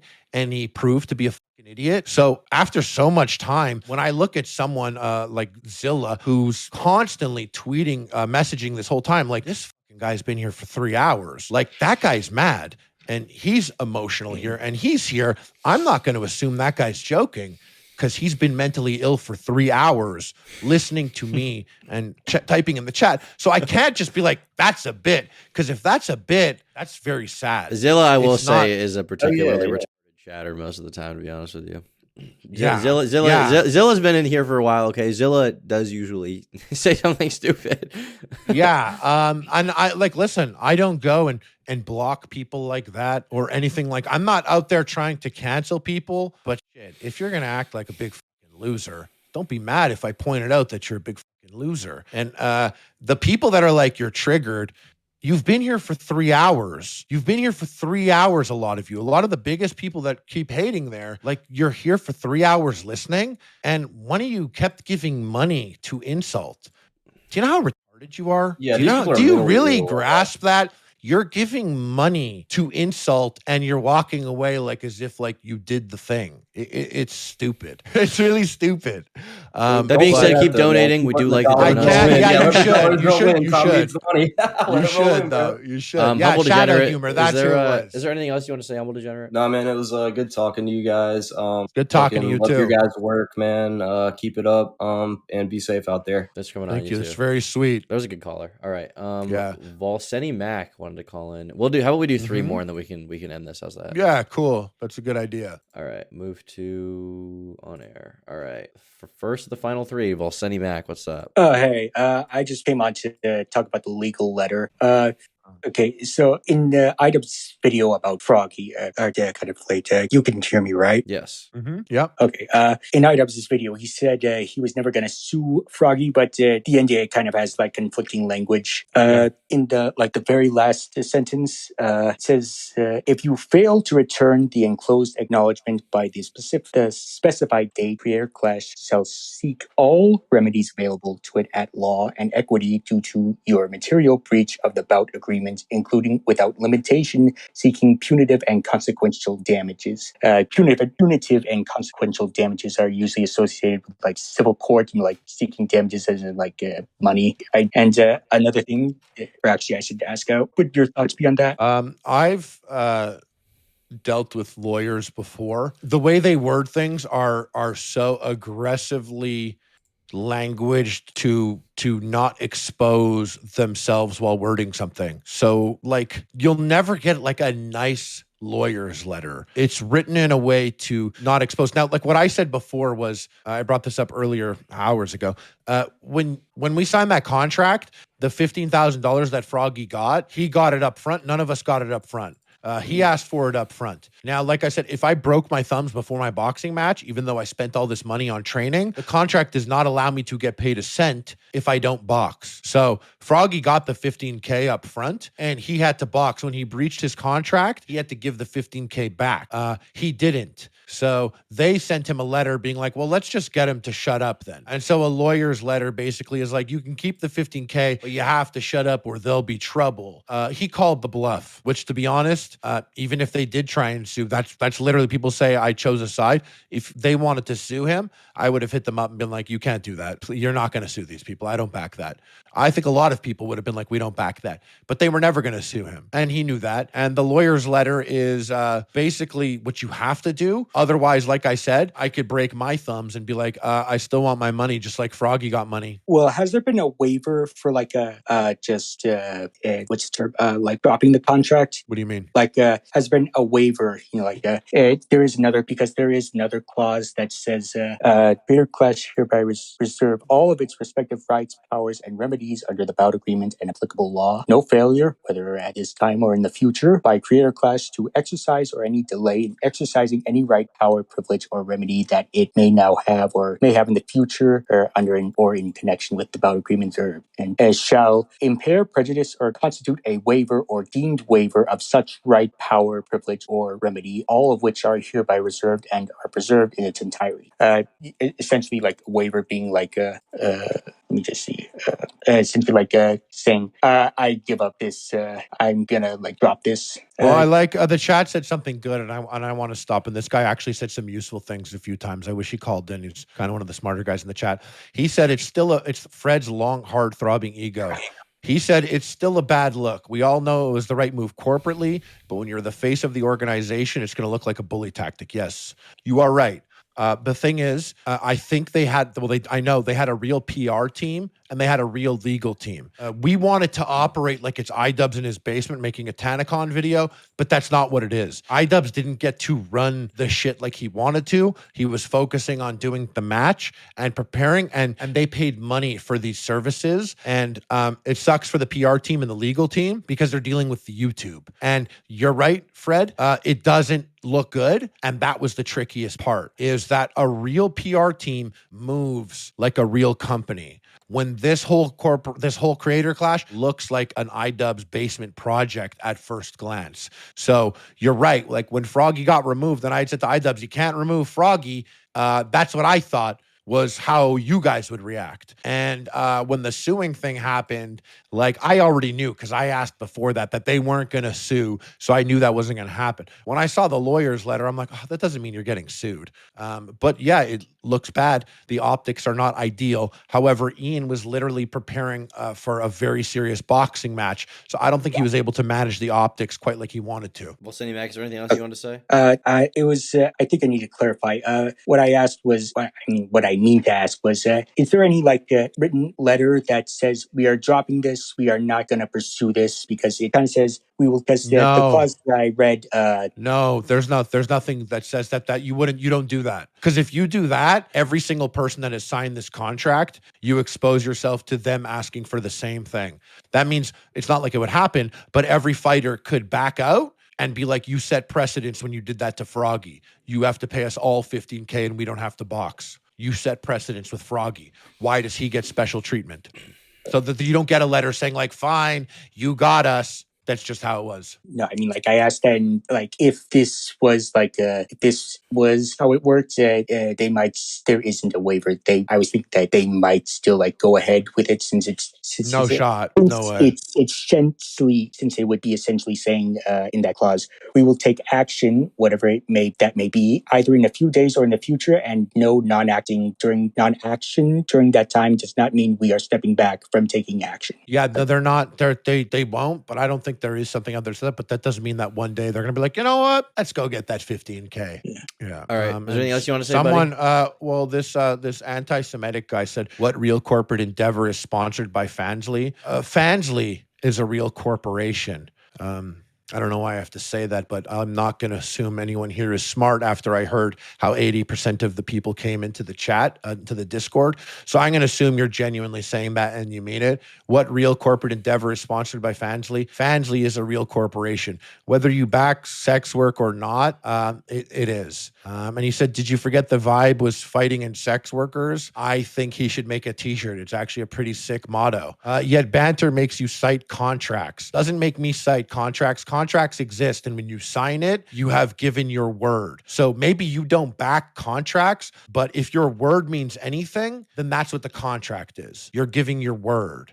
It's an agreement. That's how that is. Last two callers here. Uber Wench, what's up, buddy? What do you want to talk about? What up? He's muted right now, looks like. Are you?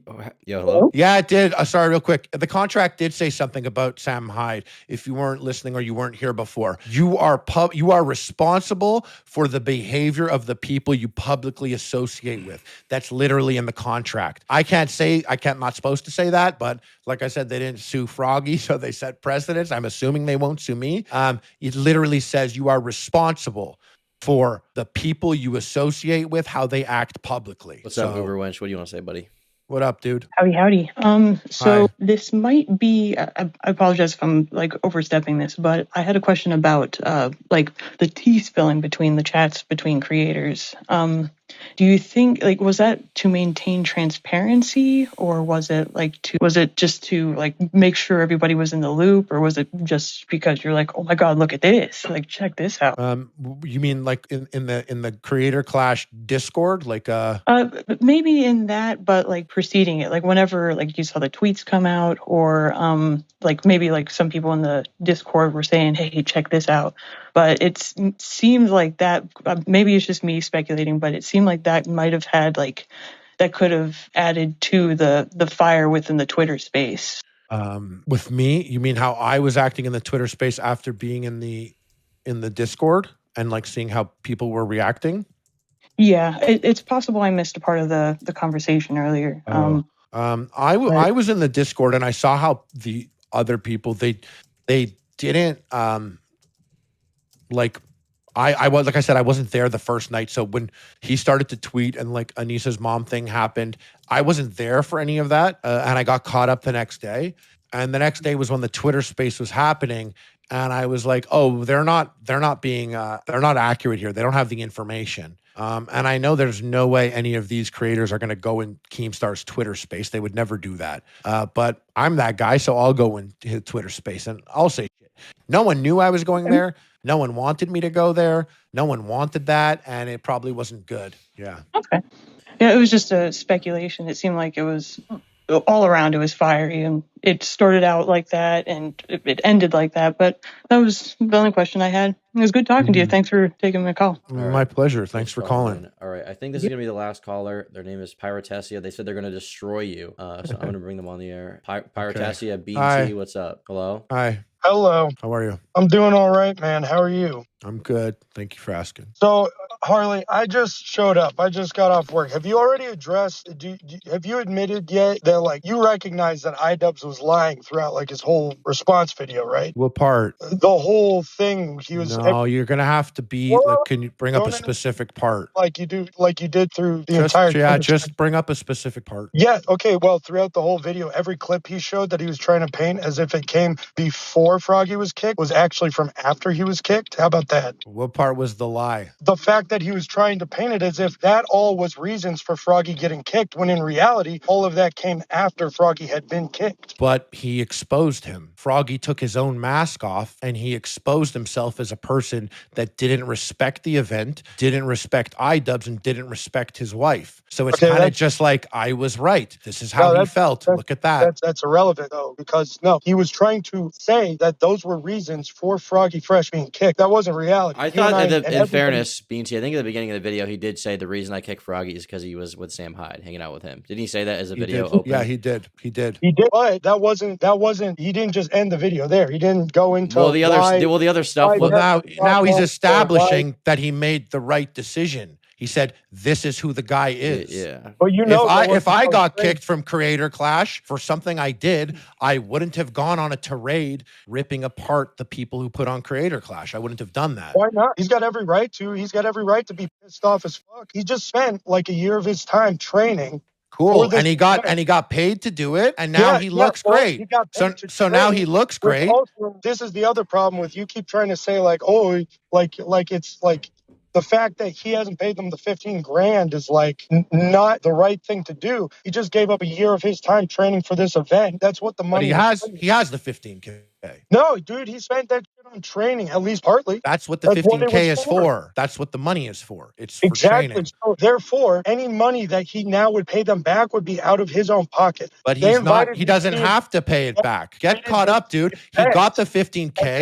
Therefore, They're not asking for the 15K back. They said he. they were asking for the 15K But back. they no. You But said that, oh, they didn't we're want living. We're like, living didn't want today. to. We're living today. As it is today, everyone here knows that Froggy has the 15K. He kept it, and they're not pursuing anything. We all know that except you. Wait, you saying he spent zero of that money on training because he was paying for a trainer? I'm saying he got the 15K and spent it on training as he was supposed to because that's what the money was for. And, right. and now, So he if you still were to pay got. them He back- still if you got. were to pay them back, it would now be coming out of his He's own. not paying them back. personal Why are you money. making that I up? know, He's not. Harley, and you know that that's not what I'm saying. I don't know what you're saying. What are you Yeah, I know saying you're then? intentionally trying to miss my point here. No, I'm not. Start Yes, it you again. are. I promise. No, I want to prove Yes, you you are. wrong Harley, appropriately. Harley. So do it Yeah, again. but you can't because you're wrong, Harley. No. He already spent money on training. They gave him that money. That's their liability because they invited him to the event. No, okay? that's not. Now, That's not yes, the Harley, agreement. that's how it No, works. I brought it up That's what earlier. I happens when could you tell hire you. somebody. I That's could what tell happens when you. you hire somebody. Okay. Okay.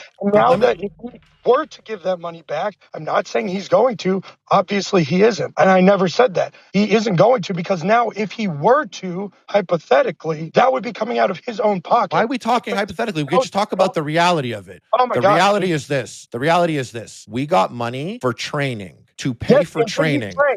Hold Did on he a second. train? Hold on a Did he second. train? Hey, Did he let me train? just let me do it all, and then you could ask all the questions. But let me get it all I out mean, there that's for you, not what you okay? did in the It's Twitter it's it's thing, not a man. one Why, sentence no? thing. It is a Okay, one sentence thing. Did he okay, or so did you could say then did he not train? Yes or no?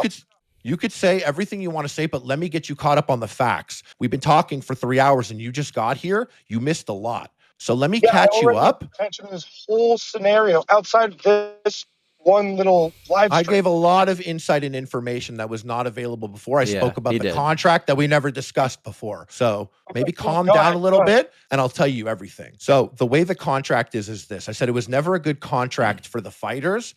It benefits the promotion. We are given $25,000 to pay for our training for the year. That's what it's meant for. You could take the $25,000 and you could stick it up your ass if you want. You could take it and you could pay for a roof. It doesn't matter. The money was given to you for training. Now, per the contract, if I broke my thumbs the day of the fight and I couldn't fight, I don't get a penny. I am not entitled to any of it. So Froggy, The contract says that? yes, it does. It was not a hype contract. If you don't It says fight, you're revoked if Pardon you me? do not. It says your money is revoked even if you put in a year's worth of time training. yeah, If you yeah. don't end up in the fight. Yeah, I didn't want to sign the contract. I told Ian, I was like, this contract is not good. And he was like, hey, if you don't want to sign it, I get it. But the other guy signed. I was like, the other people signed? And he was like, yeah. I called up other people in the Discord. I was like, you signed this shit? And they were like, yeah. I'm like, but we could train for a year and I could break my thumb and I could not get any money and I'll be in the hole 20K. And they were like, yeah. Yeah, I don't think I'd pay that back either. So you can totally understand then No, why. but I didn't. I didn't wanna pay get the that- money. I didn't. Froggy was the only person who got an advance. Yeah, What? Froggy was the only person who got the money as an advance. Right, and still gave a year of his time. Yeah, yeah. But when you think about it this way, he got the $15,000 and he spent it on something and he received that. And it sucks that he didn't get to show off his skills, but he got $15,000 and he was able to purchase something with that. He bought, his training or whatever he spent the $15,000 on. It's his $15,000. And they said they were going to ask for it back, but he called their bluff and they were never going to ask for it back. Oh, it's breaking up a little bit. But just so you know, I didn't get my money yet. I haven't been paid a cent for Creator Clash yet. Creator Clash Jesse, 2. are you there, Beanty? Yeah, do you hear me? Yeah, we can hear you now. Sorry, we We couldn't all hear got you the for a same. sec there. We all got the same contract, by the way. All the fighters got the same contract. Is there anything else you wanted to say, Beanty, Paratasio? Hello, really? Yeah, they demanded it back in a lawyer's letter that definitely sounds like it's The threatening litigation, but they were never going to sue him. They were never going to sue him.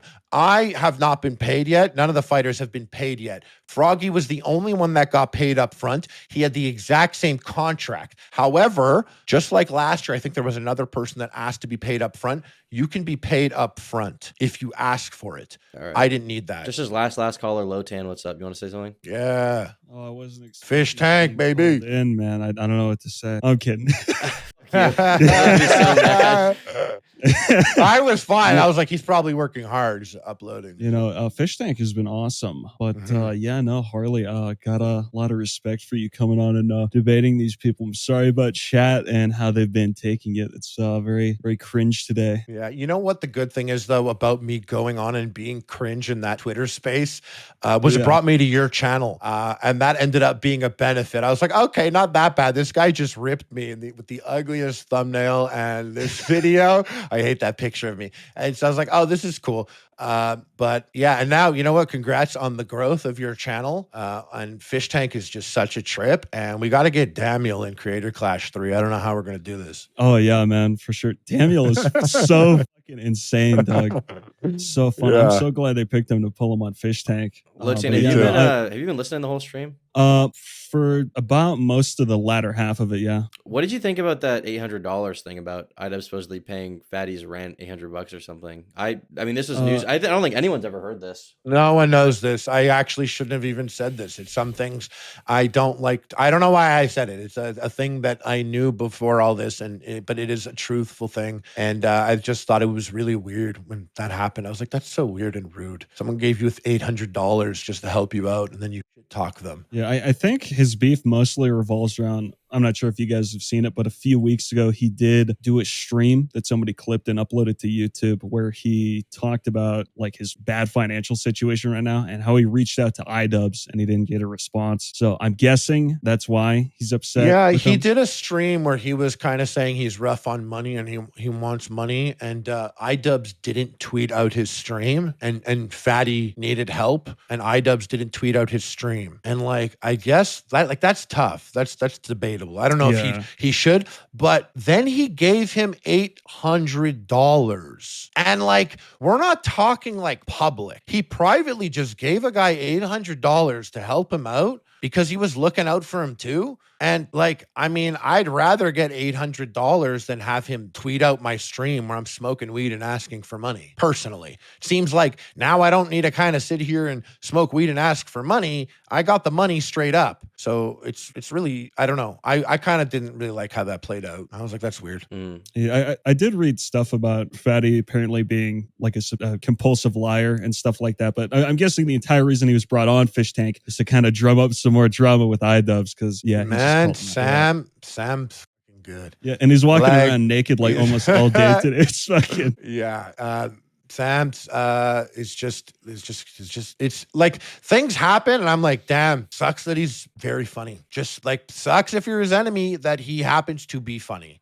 Very funny. And it's rough. Like, and I know that his opposition doesn't like me saying they don't like to hear that in the same way that people don't like to hear that, like, yeah, I guess, Anissa knows how to run a fucking major production. Other people don't want to hear that Sam Hyde is very charismatic and funny. So Froggy in chat for 5 says, Ian said I wasn't the only person advanced their purse for training. Froggy, do you want to come on and talk about this? You have a free moment, buddy? If you want. So maybe someone else was advanced. I don't know if there were other people advanced or not.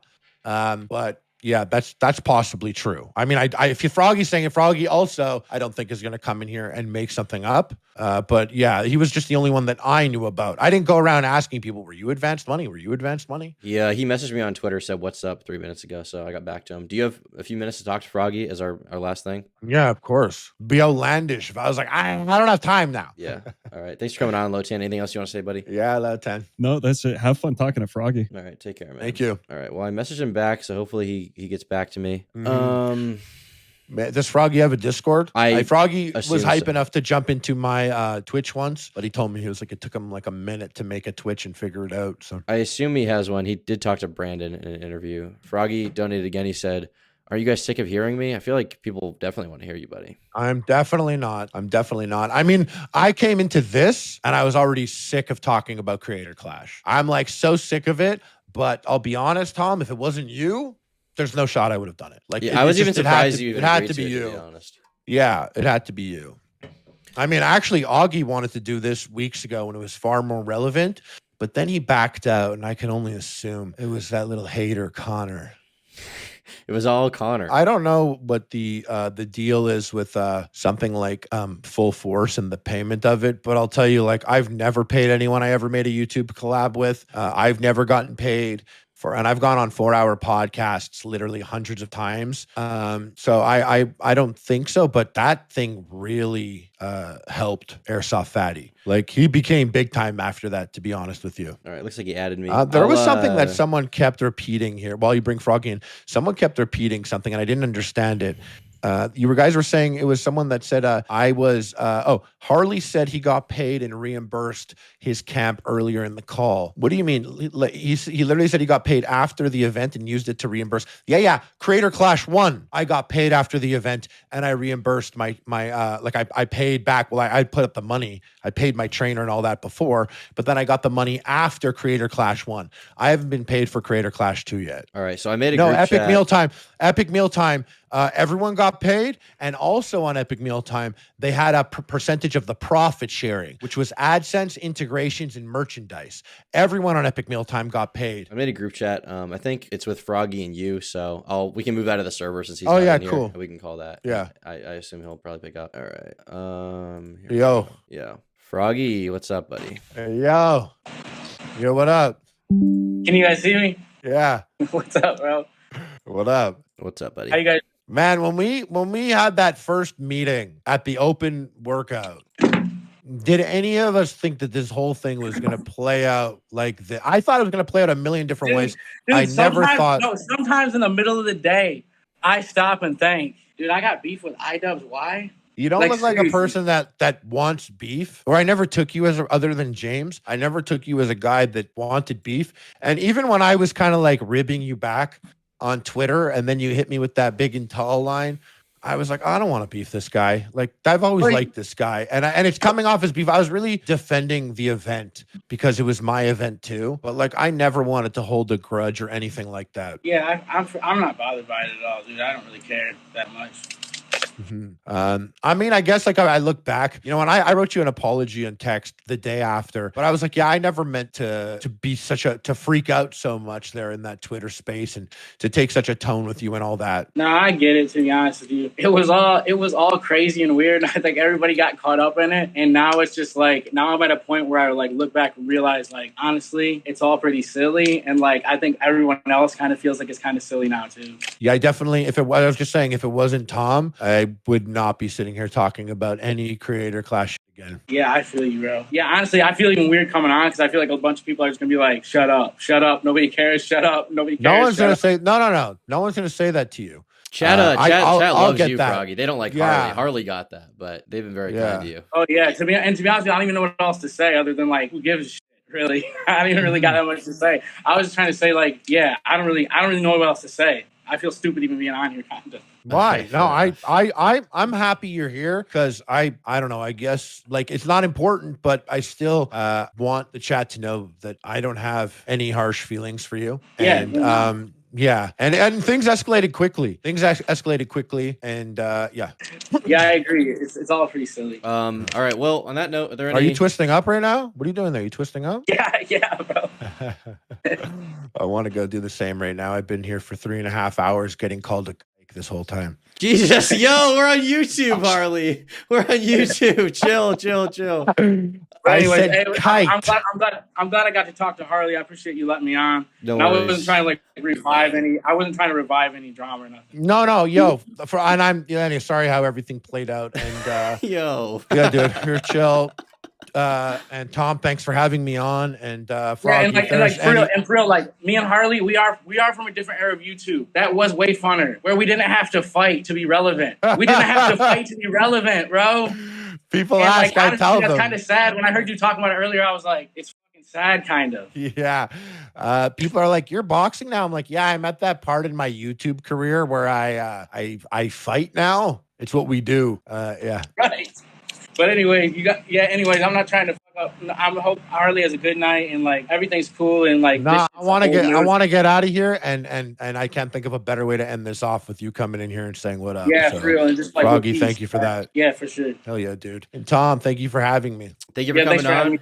Thanks for giving me the Yeah, thank content, guys. Do appreciate it. Hope you guys. And thank you for the people that popped in and had something useful to say. You guys are cool too. Yeah, hope you guys enjoy your weed. Okay, hope you guys enjoy stoning it up. Okay, getting zonked out of your minds on that stinky, straight ass, sweetie ass crud. Okay, hope you guys enjoy that. Okay. All right, see you guys later. Have a good one. Have a nice night. Later.